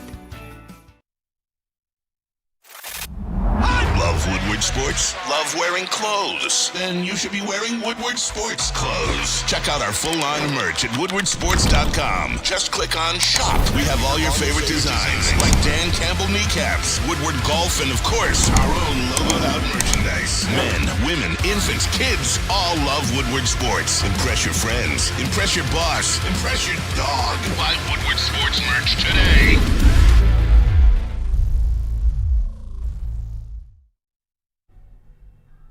When you give to the Salvation Army, your donation makes it possible to serve our community's most vulnerable. 24 hours a day, 365, the Salvation Army of Metro Detroit's 2024 Red Kettle Christmas campaign is going on right now, and even though the goal is high, anything that you can give can help. Your contributions will help provide love beyond Christmas to individuals in need of food, shelter, and just compassion. Scan that QR code on screen or go to donate.sagreatlakes.org so you can donate today. What up, though, people? We are back. Just like Soroki's, man, has my back for lunch today. Okay. Soroki's is absolutely fire, Yes. man. Yes, that's definitely going to be it. Maybe the lemon pepper and the Parmesan garlic. Those wings are pretty dope. Oh, they are. Hey, and you know what? Well, it's Wake Up Woodward. Thank you guys for choosing to kick off your day with the WUW Crew. If you haven't got the opportunity to, go ahead and smash that like button. It means the world to us. But also make sure that like is accompanied with some FTBs in the chat, man. And now it's time for our Say It With Your Chest segment. We also have to preview the college football playoff, and I'm excited about that. I know that Flannel Sam and that dude Justin have cooked up something special for you all. And the Real K77 $9.99 Super Chase says, thanks for all that you guys do, WUW Crew. Shout out. Thank Appreciate you, man. you. Shout out to you. Shout out to you guys for what you do. You guys don't understand how much you encourage us. Smash that like button. Let's continue to have a great show. Gotta say it with your chest, Flannel Sam. I will start with you, man. What's your bold statement? Detroit Lions, Chicago Bears. Jahmyr Gibbs will rush for at least 150 yards this Sunday at Chicago. Woo! The Bears have a bad run defense. They are on a losing streak. They have quit to some extent, and Jahmyr Gibbs is going to be the man back there. And I believe it is going to be highlighted by one run of at least 50 yards for a touchdown. Jahmyr Gibbs has a career banner day, and he puts himself right back in the mix for being third in the NFL in rushing yards after, of course, Saquon Barkley and Derrick Henry. Jahmyr Gibbs, 150 yards on Sunday. Book it. Hey, 150 yards. Rushing. Just the rushing. Just rushing. Give me some total. Give me the total, too. Give me the total yards. This is our yardage leader from scrimmage. Crazy. Continue to get me fired up. No, I'm ready now. I'm just like, on the ground let's alone. go. Because you're talking about the elements is going to force the ball into Jahmyr Gibbs' hands. You know what? This is say it with your chest. So I got to be bold. Total yards, 200 plus. Jahmyr Gibbs' legacy game. He's talking about supersonic. Speaking of regression on the Bears, TJ Edwards last year was a really good coverage linebacker, and this year his passer rating allowed when targeted is 115. He cannot cover Jahmyr Gibbs one-on-one. Jahmyr Gibbs is finally starting to find his stride as a pass catcher. 200 yards from scrimmage from Jahmyr Gibbs this Sunday. Oh, you know what? I'm about to say this to defense. I don't know if this is bold enough, but let me know. Okay. I do believe that the Detroit Lions defense is going to come away from this game with 5 sacks and 2 interceptions. That's bold. That's bold. I do. That's bold. I you know what? I want to see them get after it. I can see it being one of those 4.5 and a 2, but this defense, they're hungry for some turnovers. It's a part of their identity. They haven't really been able to be that over the last few weeks.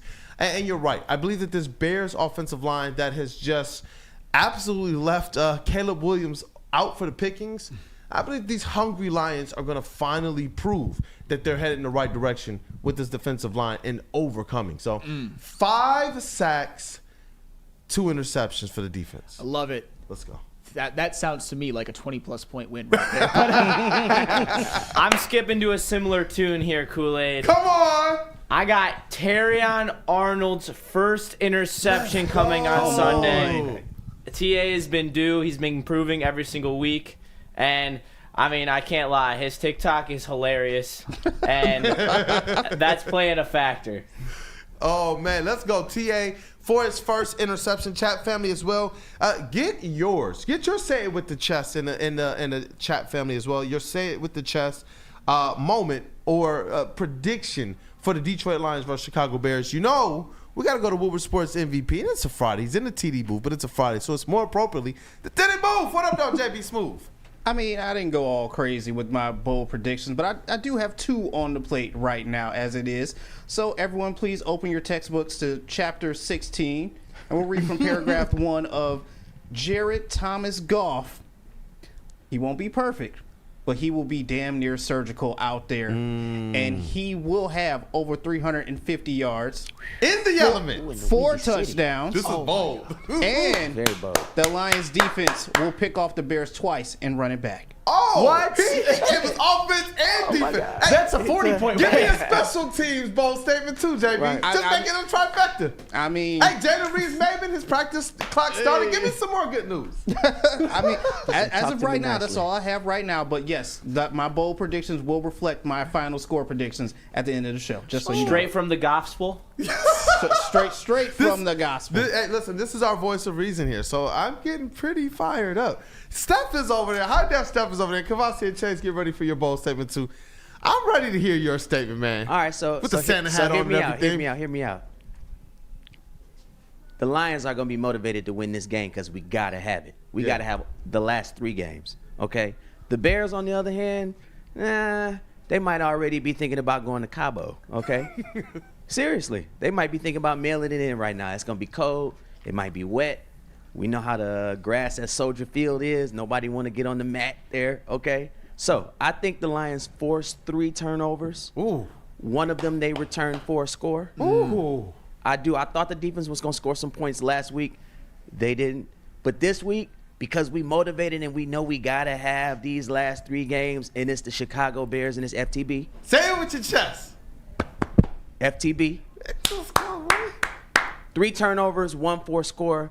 I think the Lions win pretty convincingly. And, my MVP will probably be Jahmyr Gibbs. Let's say he go for a 70-yard touchdown on the ground. And we've seen that. Yeah. He 50, might take a 40, screen pass 70. to the house. We'll see. Man, you know what? And that's You how guys we get get me golf to fired up, 350. Yeah. Right He fired You know? up. I saw doing your whole say with your chest answer. Flannel, his smile just continued to grow like the Grinch. Like we're about to walk into Chicago, and ruin Christmas for some people. We are. man. We're going to ruin Christmas for Chicago. Let's go. Okay. Like it hasn't been ruined enough already. He says that with the Santa hat on too. Kavasi and Chase, let's say it with your chest, bro. What is your bold statement for the Detroit Lions and Chicago Bears game? Bold statement.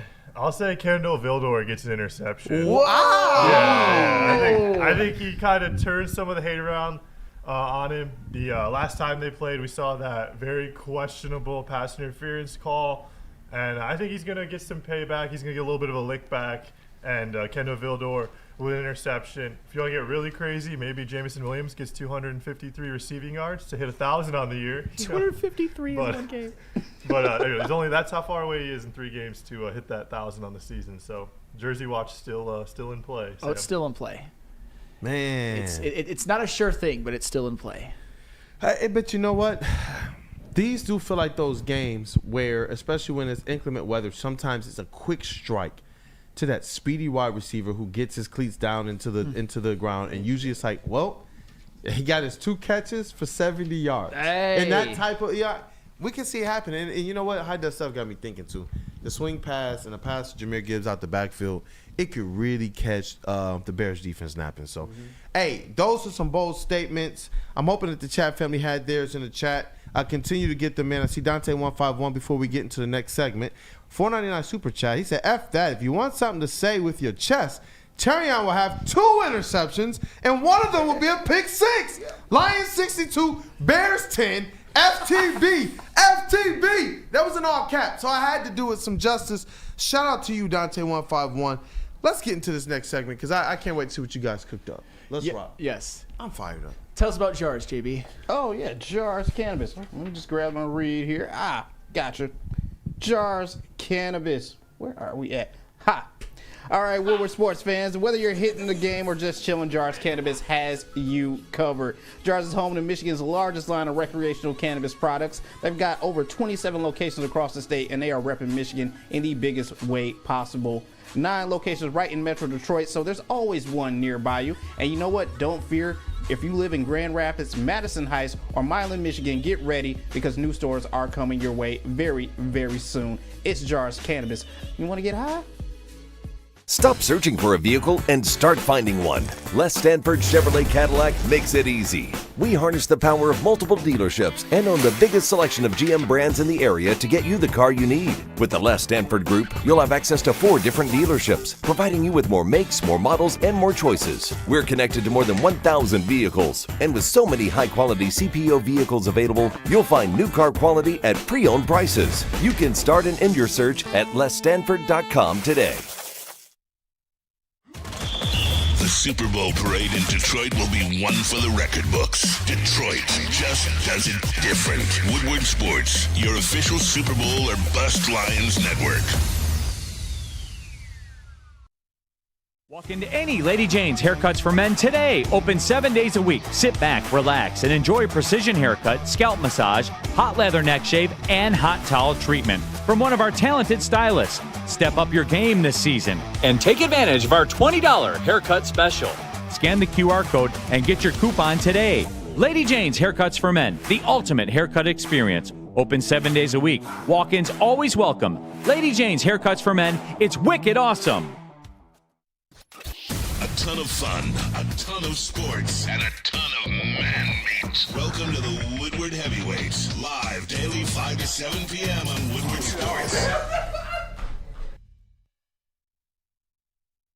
Fuel your Detroit Lions fandom with the perfect cup and become a subscriber of Sabbath Coffee Roasters. Whether you're gearing up for a big game or savoring a quiet morning with your favorite WUW Crew, hey, Sabbath Coffee Roasters has you covered with fresh, locally roasted specialty coffee delivered right to your door. Head to www.sabbathcoffeeroasters.com and make sure that you're using code Woodward to get 25% off your first subscription order. Awake and unwind. Support local and enjoy game day right with Sabbath Coffee Roasters. Hey, and we are back, and we are joined by Vanna White. No, what up, though, that dude, Justin? And shout out to Cavassier Chase, man, during the break. He was making sure to educate on who the legendary Vanna White is. Yeah, Justin didn't know who she was. How do you not know who Vanna White is? Dog. I won't say. But hey, you know what, that dude, Justin, I'm excited for this segment. I know you've been fired up about this all week, and we do have college football playoffs among us. And even though we don't have a squad there, there's a team there that we have rooting interest against.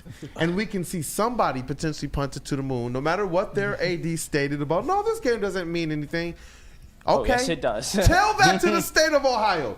Take it away, that dude, Justin. All right, well, I know everyone's ready for a nice football-gasm this weekend with the plethora of NFL and this beautiful bracket that I have behind me. So we're going to start off in that top right corner with the game tonight. Notre Dame plays against Indiana, and it is going to be a snowy game. There's already, it looks to appear like 6 inches of snow already on the field. Wow. So that's going to be an intriguing environment to be in. They might Me clean it up personally in before the this game game, starts. I love Kurt Cignetti, and I also love Curtis Rourke.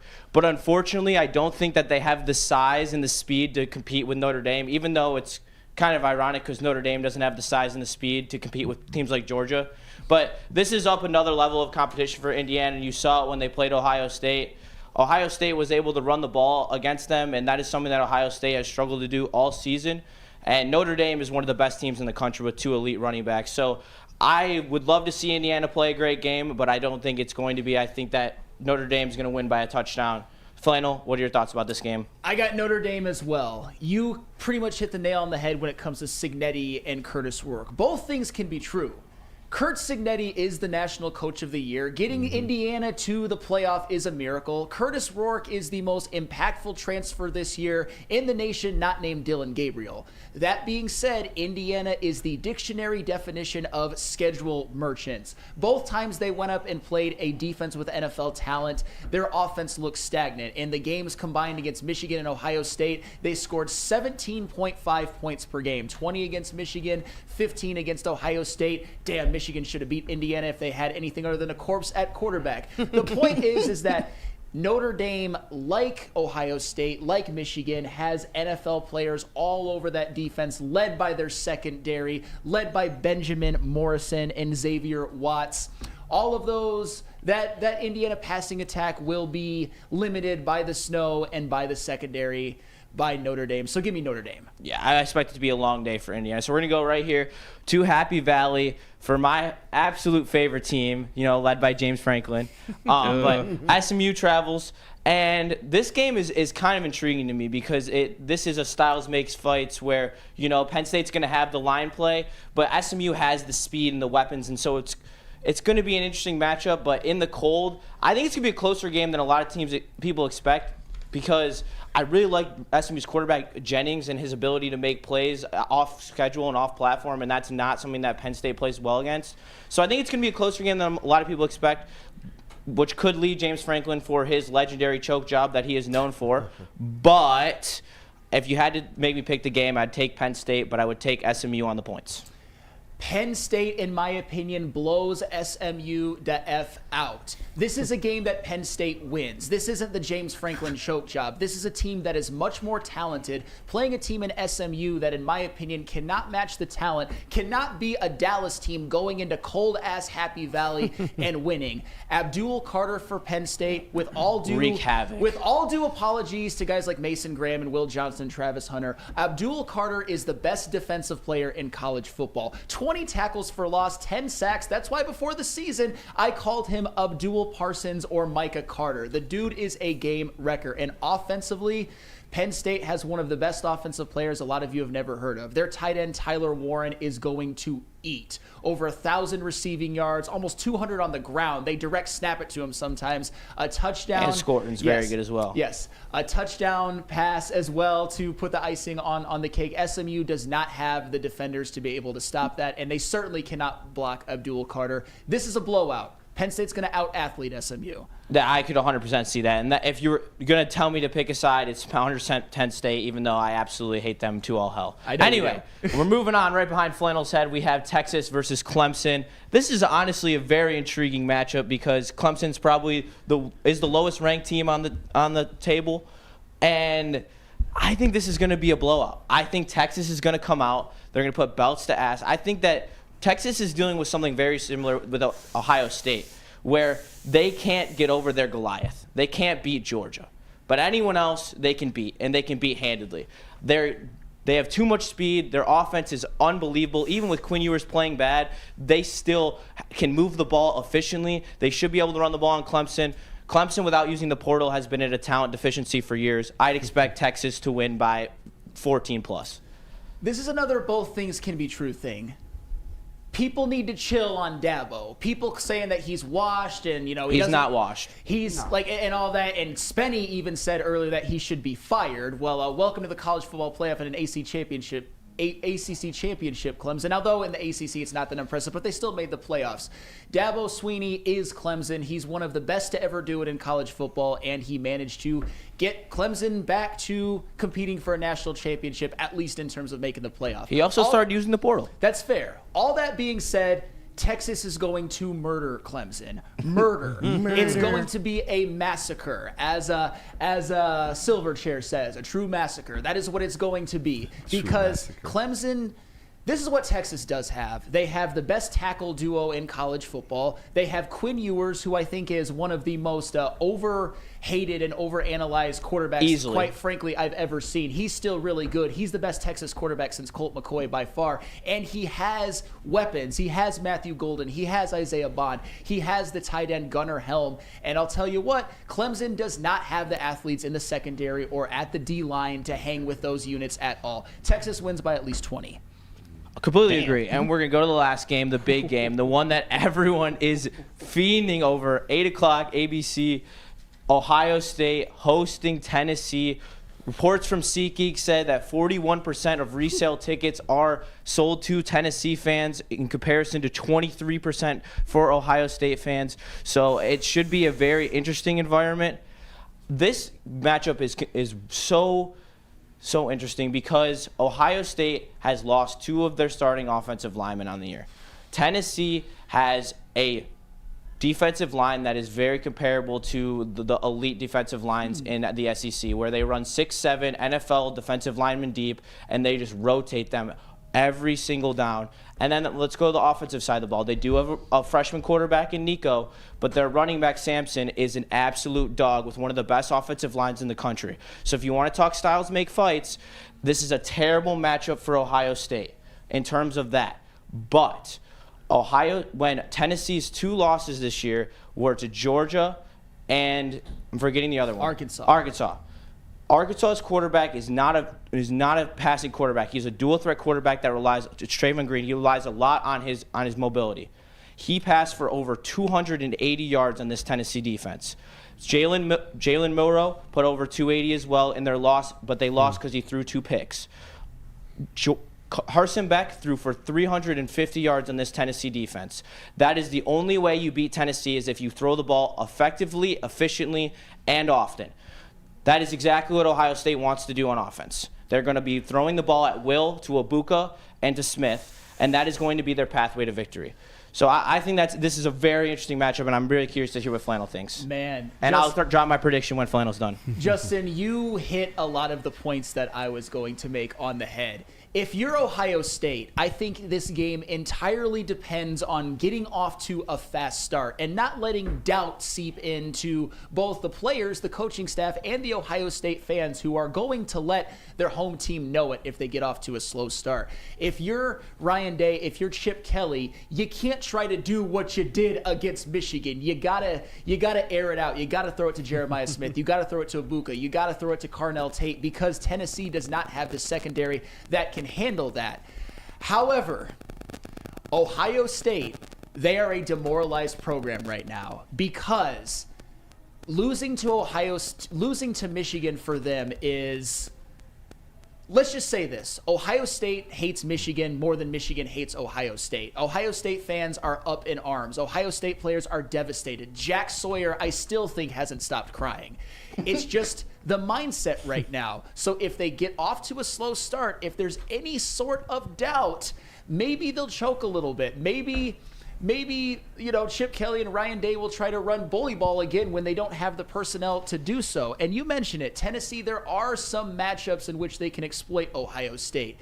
Dylan Sampson is one of the best running backs in college football. If Tennessee can ride him, and let Nico be more of a game manager who doesn't make mistakes, that could bode well for Tennessee's offense. Although Nico not making mistakes is easier said than done. I mean, they still have Caleb Downs back there for Ohio State. And also, and you mentioned it, Ohio State has a depleted offensive line. Their best tackle and their center out for the season. Tennessee has got James Pierce. They've got that defensive tackle, what's his name? Omar Norman Lott. I forgot about it. He's a stud as well. So if they can get pressure on Will Howard, if they can stop the run, if Ohio State tries to choke and play bully ball again, there is a pathway for Tennessee to win.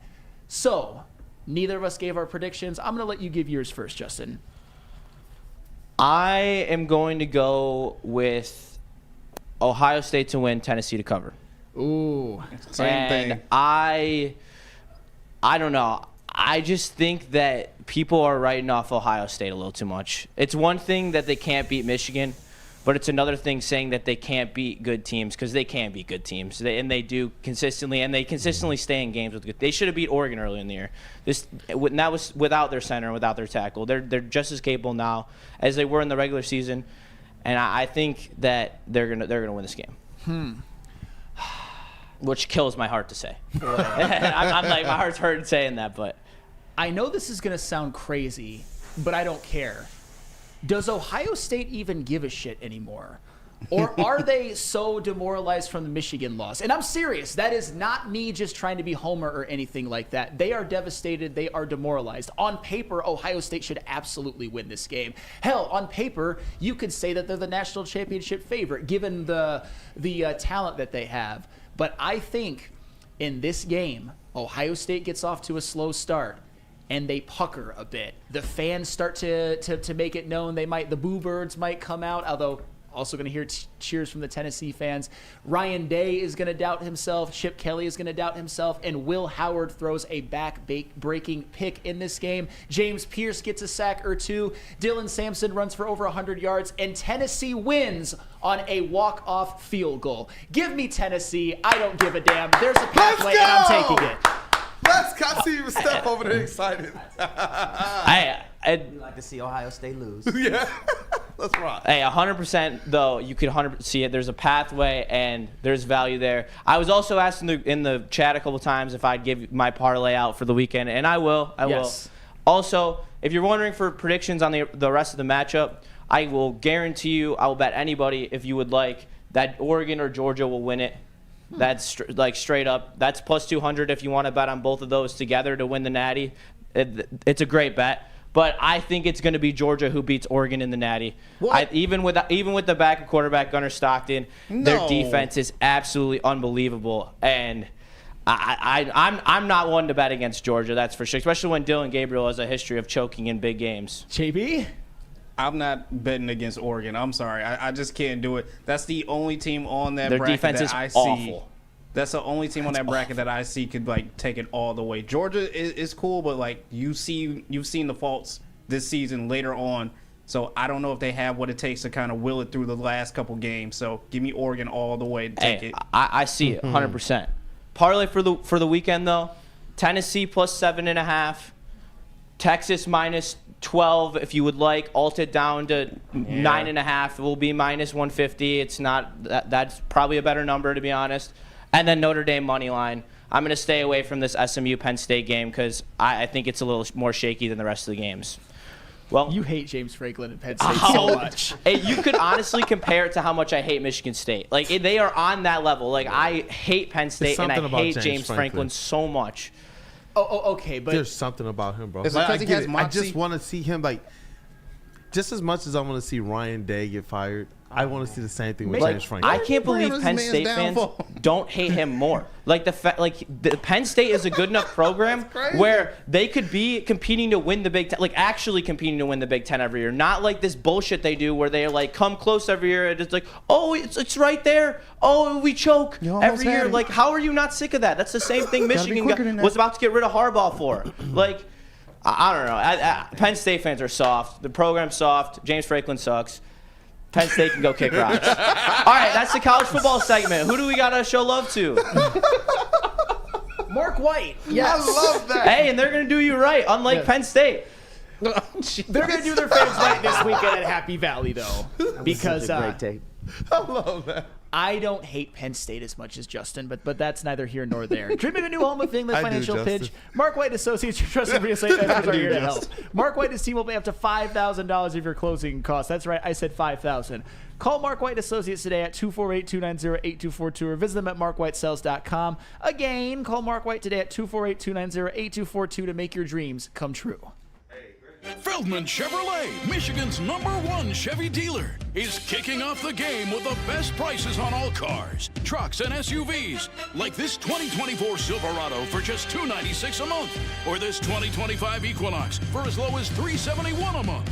Our locations in Novi, Highland, New Hudson, Livonia, and Lansing means we have the perfect Chevy right in your backyard. Get the home team advantage every day at Feldman Chevrolet, Michigan's #1 Chevy dealer. Big injuries, big news. Twice a week, Dr. Jeff Pierce from Michigan Sports and Spine joins Woodward Sports Network for the Injury Insider Report. Big D Energy Tuesdays at noon, and Ermanni and Edwards with Maz Thursdays at 3:30. Get expert analysis and in-depth breakdowns on the latest sports injuries from the man trusted by top athletes in the community, like D-Mac.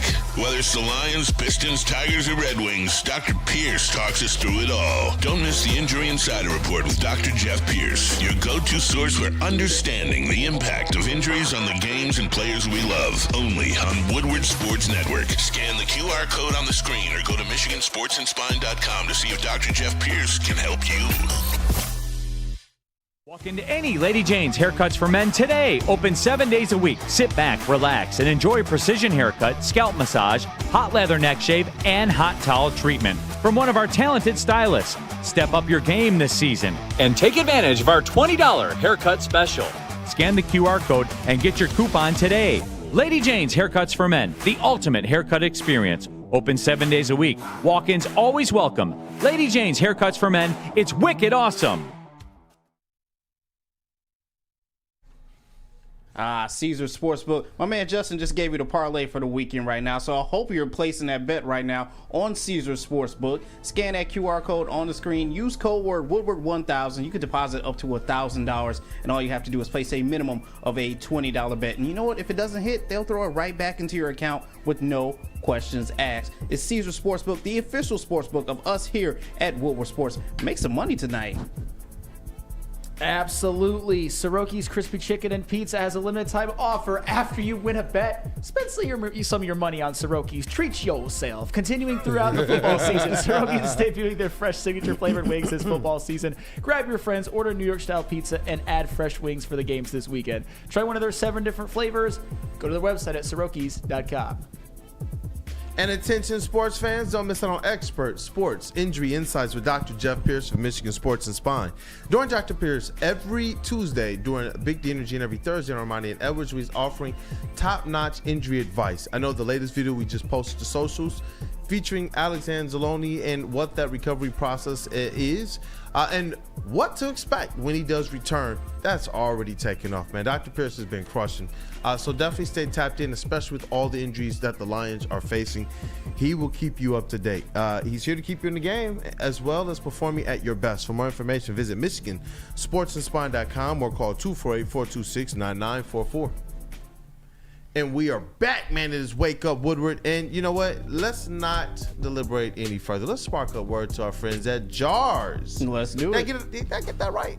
Yeah. Jars. Shout out to you guys. And now it's time for the most electrifying segment on the internet.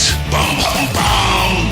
It's What's Trending with JB. Live on Wake Up Woodward. Ladies and gentlemen, Mr. Jumbo Booty. Oh my God. Let's rock! Rock out, boy. With them bonus. Oh Double my bonus.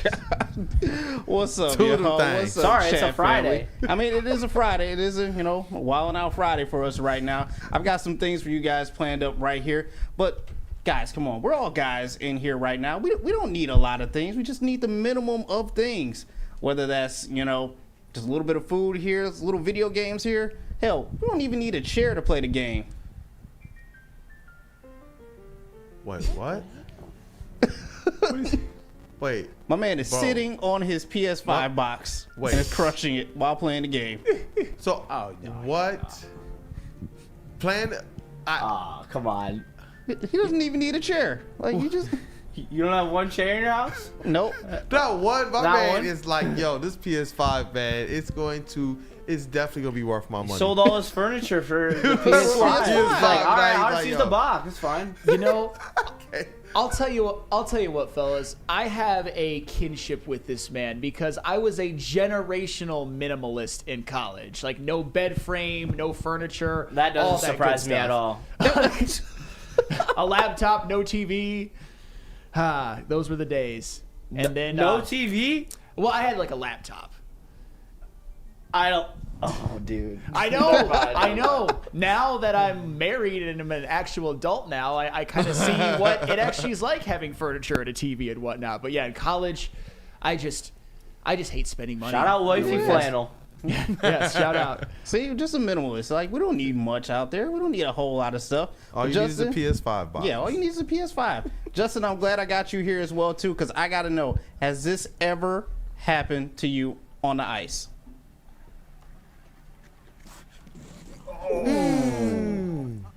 Yes. Oh, that is not. Whoa. That looks so bad. That looks so painful. Well, Even Justin turned honestly, away. play stupid games, win stupid prizes. That's why you wear a helmet. Ooh. I can't lie. Like, there's a reason why there's safety that goes into hockey. Justin. God damn. He's got to look away. He's got to look away. He's like, I'm embarrassed. I'm embarrassed. This guy's an Embarrassed, idiot. Oh my God, the stupidity. I can't. If y'all don't know, Hey. Justin is a D1 hockey player at Western Michigan University. So, and we've seen him skating. We've seen the highlights. So we know how you get down. He looks so embarrassed right now for everybody who puts on the skates. What up, dog? Bro, anyone who has any experience ain't doing that. So I mean, I don't even know what to describe this man's actions. He just generational fumbler of himself.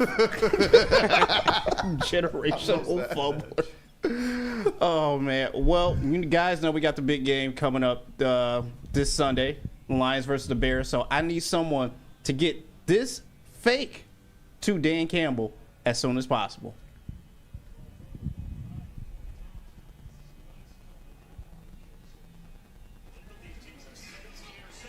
Oh, that's diabolical. That's diabolical. What a play design. That's actually a thing of beauty. What a play design. Wow. Goodness. That's on some Ben Johnson stuff right there. See, get this play to Ben Johnson as soon as possible. Wow. dips the whole You know what O-line. makes it work? The fact that he sprints across the line of scrimmage. He doesn't take like even a step or two forward. Well, and the entire O-line goes forward too. Like They that's let him in. crazy. That's perfect. Look how he just sprints. As soon as a hike is called, he just turns left and runs right behind Because him. there's no Wow. ineligible receivers downfield on punts. That's perfect. That was Flannel's mind is cooking right now. Look at The way that he threw that pass, that kind of, remember in that Bills-Lions game where Josh Allen threw Just like a push pass, like 20-yard Yeah. pass that was called back? That's kind of what that reminded me of. Even as a Lions fan, that was one where it's like, man, if the Lions are going to lose anyway, that was a pretty sweet play, so you might as well like let that stand. play. But anyway, yeah. That's pretty nice, man. Like I said, someone get that play to Dan Campbell as soon as possible. And finally, I will end what's trending with this. All my hoopers in here. Have you guys ever got crossed right back into your own element out of the gym? Oh boy. I've never caught a bad cross. Oh. All right. Bring your cross back into your element. Jeez. Big Back wasn't even thinking about basketball. He was only thinking about Subway.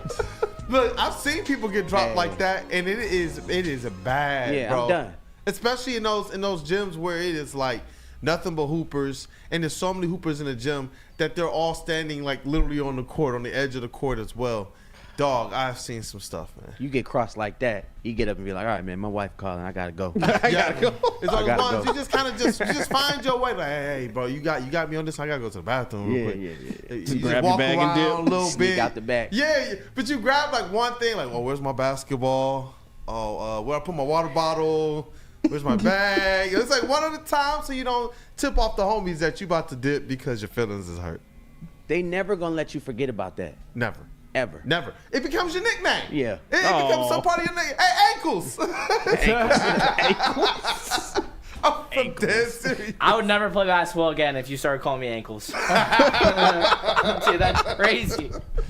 And you'll never live it down. You're always ankles. You will never live it down. But that's it for what's trending, you guys. Let's hop into some mailbag. There you go, while we got some time. Hey, man, you know what? Let's hear from our friends over from Feldman. Hey, great car company. They just win. That's all they do. Oh, yes. Feldman at 1800. 1800 and then Feldman. That's right. There we go. But make sure you do those in reverse in real life. Oh, Yes, 100%. 1800 Tequila, official tequila of Woodward Sports Lions watch parties and post-game show. Join 1800 Tequila and Woodward Sports every Lions game live at Hayes Social in Shelby Township and celebrate the wins with smooth 1800 Tequila, proud sponsor of your Detroit Lions. 1800 Tequila, the best tasting tequila. Drink responsibly. And then, in reverse order. Jesus, I was about to say, and then go over to Feldman. No, think about that the next day.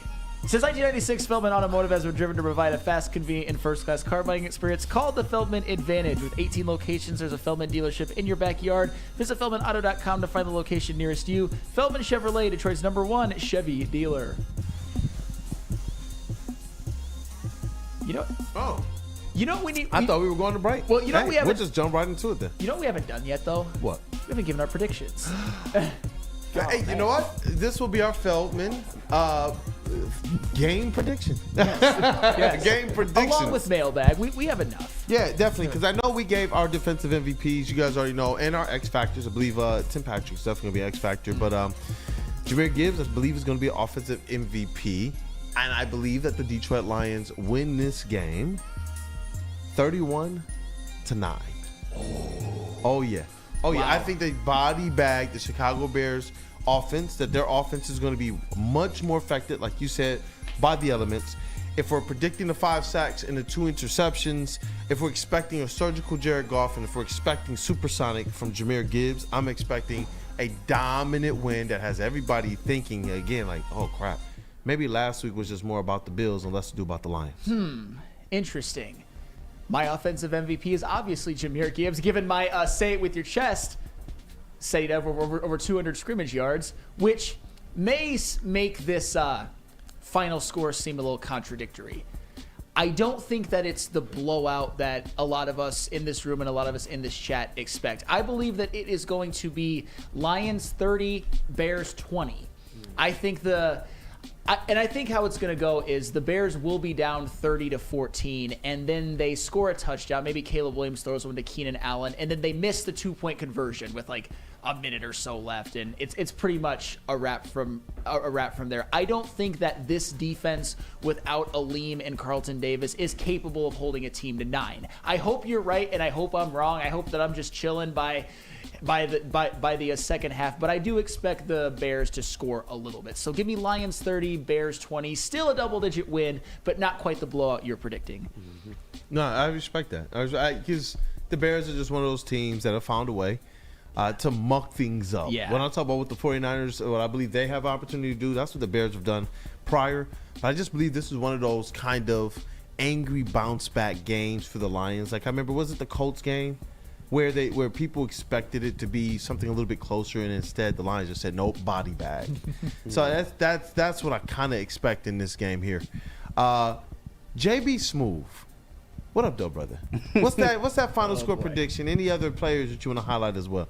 No. I think you're gonna be respectful, right? I'm gonna be respectful, of course. It's the Bears. I have to be respectful. I'm not gonna just poo-poo them on them like that. But Okay. Jared Goff will be your MVP out there once again. Jahmyr Gibbs will get his as well. But my final score prediction: Lions 42, the Bears 10. No disrespect. No disrespect. No disrespect. Come on, man. I gotta get yours real quick because right. that prediction took you out, but I'm That ready was to crazy. see. I would love to see what 42 yours to is gonna 10. be. I'm gonna go 35-23 Detroit. All touchdowns. I don't think the Lions will kick any field goals. We haven't really seen Jake Bates in the elements like this, the Windy City. So I think unless it's a chip shot, we probably just go for it on 4th down. And I think somebody other than Jared Goff will probably throw a touchdown. Wow. On Sunday. Wow. I can't wait. And you know what? Yeah. With the elements, everything you said makes it that much more possible, I think, or plausible. Yeah, I do. I Definitely. really think that. I don't think we're going to see too many kicks.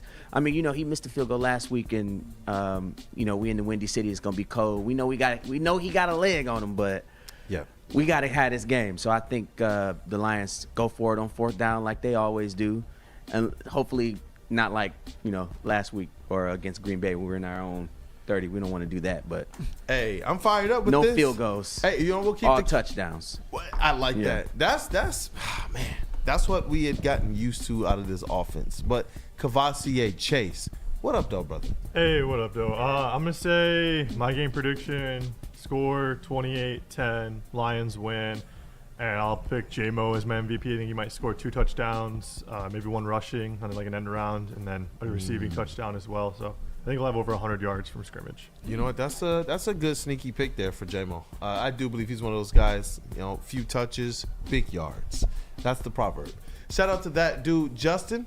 We got to get your final score prediction, your game predictions, any other players you want to highlight, brother. I think it's going to be There, your mic. I think it's going to be 31-21, and I think they're not going to be in the game until they score a touchdown and bring it within 10 with 2 minutes to go. Listen, I love this, man. And I love how confident everybody is in this Detroit Lions team because after the Bills loss, sometimes, like, we keep talking about fans of a team with Super Bowl expectations, how are we to act? And you know what? We were going through it a little bit. And then Dan Campbell, Jared Goff, Aaron Glenn, and then Jared Goff again all stepped to the podiums, and they, you know what? I think they calmed things. They righted the ship. And it's not that they're just saying believe. They're saying, no. Look at the track record already. This is who we are. When other teams get to this point, maybe it is time to panic. But for the Detroit Lions, listen, guys, this is how we've been winning all season. So it's like, you know what? I can't wait. Just to shout out a couple of these from the chat, since this is our Feldman segment. I'm seeing Randall Smalls. Oh, Randall. 52-18. Lions victory. Has that score ever happened in the history of the National Football League? Would that be a scoring guy? 18. 52-8. How did we get 18? How did you get there? I was just like, hey, okay, maybe 6 field goals? Yeah. Let's see here. John, good luck in that weather. Yeah. John effing Lord, 48-6, 5 sacks, 2 forced fumbles, 2 interceptions, a safety, a blocked field goal. I love the confidence right now. Adam Sholey, WUW Crew, you guys are awesome. Watch it every day. Keep it up. I'm fired up. Thank you. Thank you, Adam Shelley. Greg Alspach, 23-16 Lions. Lunch. So you guys got some people who believe that there's going to be a few more points scored in this game for the Bears too. But Lunchbox Hooligans, Lions 34-28. Chuckle Cheese, Lions 31-17. Damon Jefferson, 35-14 Lions, and Gibbs goes for 215 all-purpose yards. Somebody's on my wavelength. Michael Danya. I'm gonna try and read as many of these as I can. Then we'll read a couple mailbag questions after. 37-10 Lions. Let me see here. Steve DeYoung, a respectful 32-point blowout. Well done, JB Smooth. No disrespect. No disrespect. As long as you say no disrespect, you can't have disrespect, right? That's the rule. See? JB? Gibbs is on the way to 2,000 yards all-purpose this season. And there's a couple more. Vincent E wanted to make sure he got his blowout in, too. 49-6. Lions, baby. Shout out to Ryan Ermanni.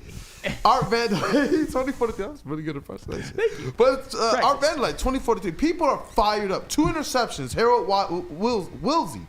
2 interceptions. Lions 32. Bears 21. Oh, Tommy K 63-14. Dante 151, 62-10. I'm seeing a Meek Robertson. People are fired up for this game, man. This is a far cry from where it was when we had to break down the Bills' loss, and everyone was like, "No, there ain't no way we can get this done, man. There's no way we can get this done." But how are you feeling, man, after hearing how the chat is feeling about this game as well? Well, as I alluded to before, this going to play the Bears, that's just what the doctor ordered. I know Soldier Field has not been an easy place for the Lions to go play. I mean, you saw them lose there last year, but when the Lions played the Bears last season, it didn't feel like they had quit to the point where they have now. The Bears are a broken organization. They fired their coach. They're going to fire their GM. Caleb Williams is going to have to learn a new system. They're on an 8-game losing streak. They've had some of the worst losses and worst coaching blunders you'll ever see in that 8-game losing streak. They're just a demoralized team, and the Lions are playing them with the prospect of keeping that streak alive of not having lost back-to-back games since early 2022. So I think that's one of the reasons why it's just what the doctor ordered. The right team mindset. Injuries are obviously tough, but they're not going to matter so much against the Bears. Yep. And let me see here. There were a couple mailbag questions that entered the chat, so I want to be fair to that as well. It is the Wake Up Woodward Mailbag segment presented by Feldman Automotive Group. Steve Lehman, Mailbag, with all who will still be on the roster next season, and he's getting a little ahead of himself. Is it safe to say the Lions are the front runner for Super Bowl odds next year? Win it this year. That's where I'm right there with you. I like where your head's at. And I like how if you think linearly, I think you're right, but you just never know. Yep. And Randall Smalls, Feldman Mailbag, with the lack of movement in baseball offseason, does this favor Tigers or hurt them? No difference whatsoever. Yeah. And it all depends on what happens up top. Yeah. What do you guys think is going to happen? What's the feeling around the room? Because I've heard that maybe the Tigers are waiting for a situation that they're putting together, but this just feels like what it always is. A swing and a miss, for lack of a better phrase. I mean, God, got Kyle. Right. You got Kyle for $15 million. I don't know what I'd be satisfied with at this point, because I kind of got my hands up in the air at this point, because I was also the person who was a little bit more favorable towards a more Moneyball strategy and what they did last year, but I also look at the team that ended up winning it all. It's the Dodgers. But you're favorable to them actually doing something too, whether it's Moneyball or spending a lot of money or not. It's like that meme with the stick, like, bro, do something. Come on, do something. Like, we're feeling like this after they pushed the Guardians to the brink. Yeah. The funny thing is, you don't even have to do a lot to satisfy me. Give me Jesse Winker and like Corbin Burns, and I'm on cloud 9, or even somebody a little lesser than a Corbin Burns. But I don't know. I don't know what they're gonna do. Hey, you know, it is so crazy to hear even Flannel sound kind of this mildly dejected about this situation, because I swear you're one of those prepared guys, but it's like you can't compensate or make up for or even predict for what they're going to do, except for the fact that they usually do this. This is what it usually looks like. Hey. I'm frustrated. I'll tell you what, though. Golly. Riley Green MVP season look. Oh, I'm kidding. Not MVP. Not MVP, but like in the discussion of maybe top 5 to 10 in the AL and the MVP voting. Takes that step forward. Loading. Yes. Hey, you know what? This one, Dante151, Feldman Mailbag. JB, are you ready for ROH final battle? Rose final battle tonight. I'm sorry. Also, everyone, what games besides the Lions-Bears game, what games are you interested in watching? And so we'll think about those games, obviously, that are on the docket while JB gives his take on the Roll final battle tonight. I got to catch back up on Ring of Honor, but I'm definitely looking forward to it, especially this weekend. I'll definitely have a lot of time to tap into some more wrestling than I should be looking into a little bit more.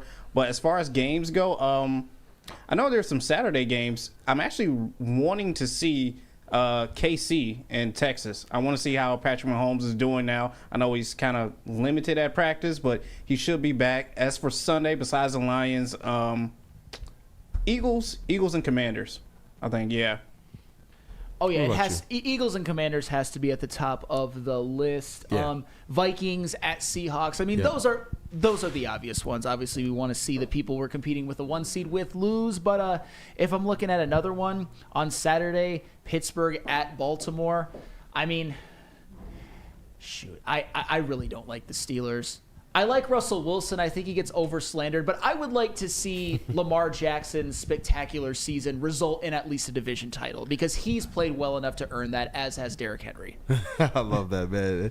And make sure you take it for Russell Wilson. So you believe he should be getting the love that what's the name, that EW is getting? Well, yes, but AW should get no love. Enjoy the bench. You won't even say his name. Enjoy it. Say his name. Sit on it. Say his name, Flannel. Jameis Winston, obviously. You got benched for Dorian Thompson-Robinson, you bum. He's a bum. When I realized that was one of those triggers, I was Shout like, out, man, Jameis Winston. But this is a good one here. Feldman Mailbag. Is Cade a top 20 player right now? I think he's close, if not.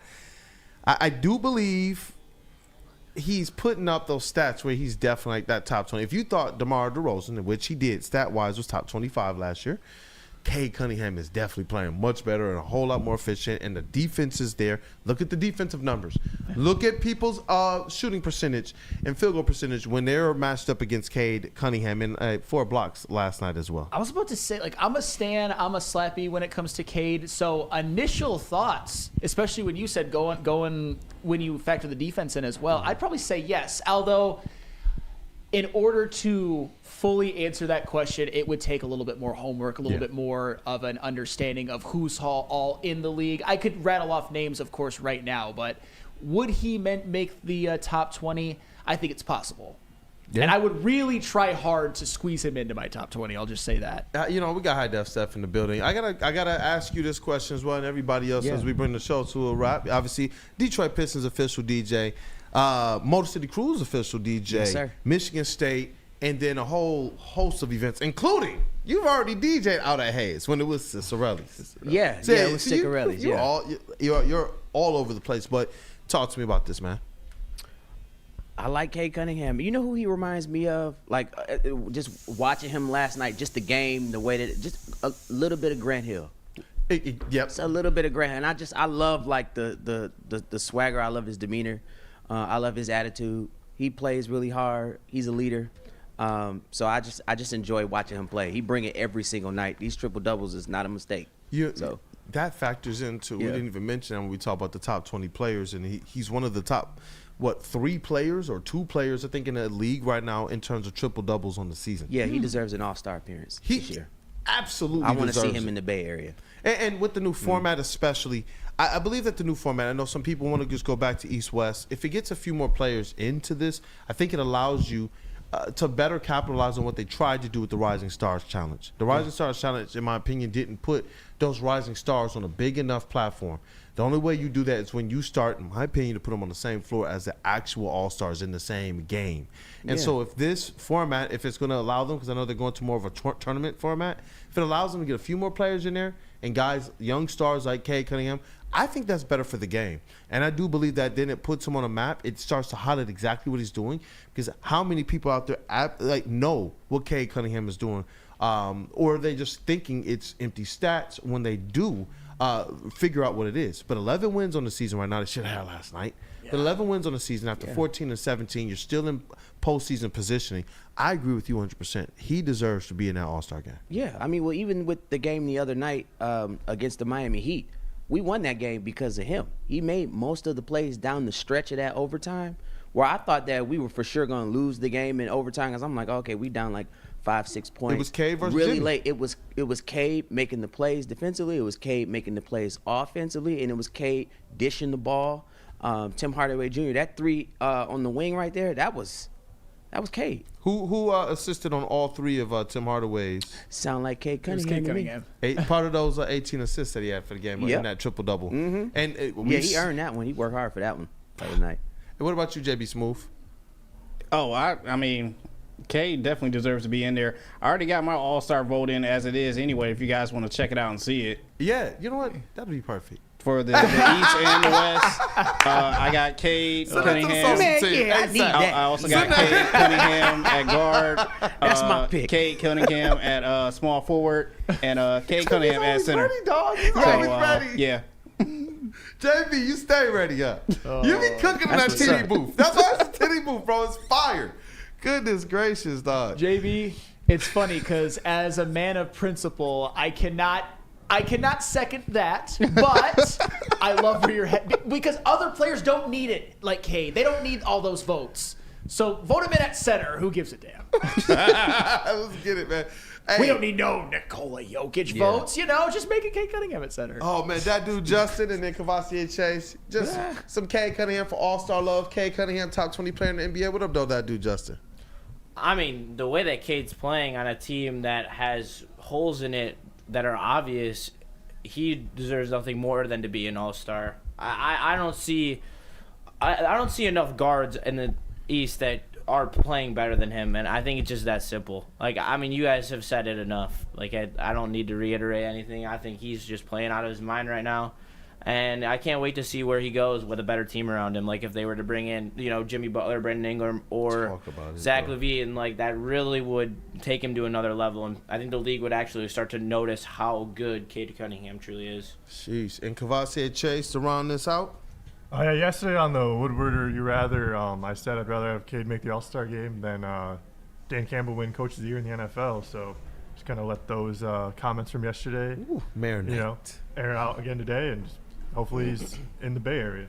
Hey, you know what? I think that's the word. That's the show, brothers. Oh, yeah. That's the show. And chat family, you guys are epic, man. If you didn't get an opportunity to, definitely make sure that you go on ahead and smash that like button for the WUW Crew. I'm telling you guys, it goes a long, long, long way for us, and it's something that we appreciate greatly. And make sure you stay tapped in with the rest of the network as well. Shout out to our brother Matthew Broder, as well as KG. We missed you in the show today. Let's get this chest pass going. Hey, shout out to the rest of the crew, man. We had High Def Steph in the building.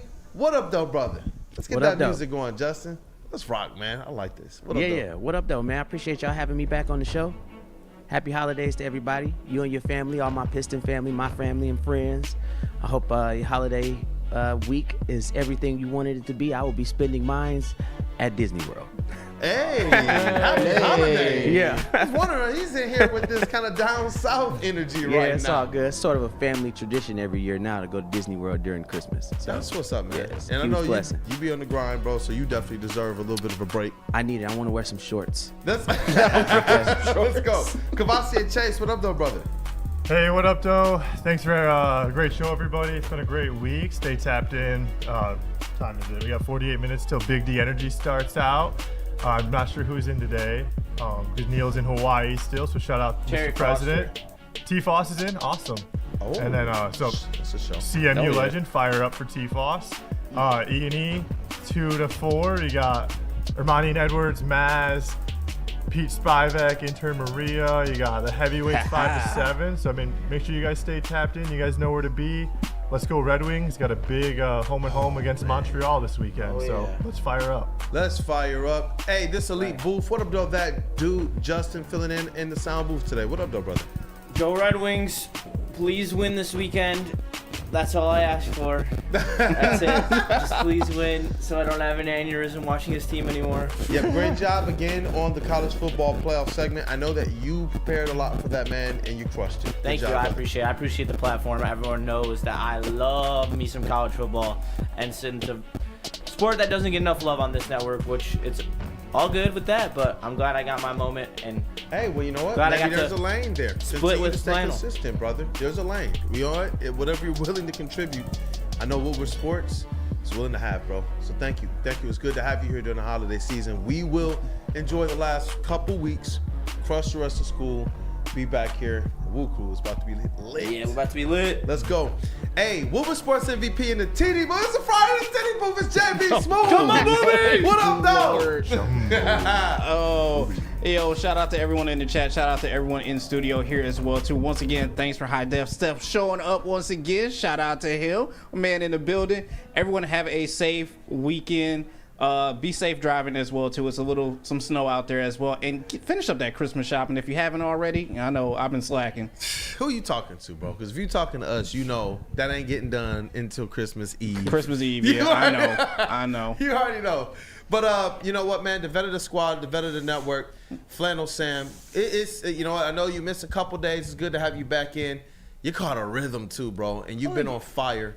Shout out to you, Flannel Sam, Red Wings correspondent. I could continue the superlatives, but shout out to you, brother. You know, it's all easy when I got a great team around me. That's I'm just the benefactor of that. But yeah, big sports weekend. We got the Lions, which obviously FTB go into Soldier Field and get a win. Justin, you mentioned it with the Red Wings, win that home and home against a bad Montreal team. And yeah, to just further what Justin said about the college football playoff, this is a really fun segment. It is going to be cinema watching this college football playoff. I wish Michigan was there, but in future years they will be. Oh, yeah. Boo. Oh, yeah.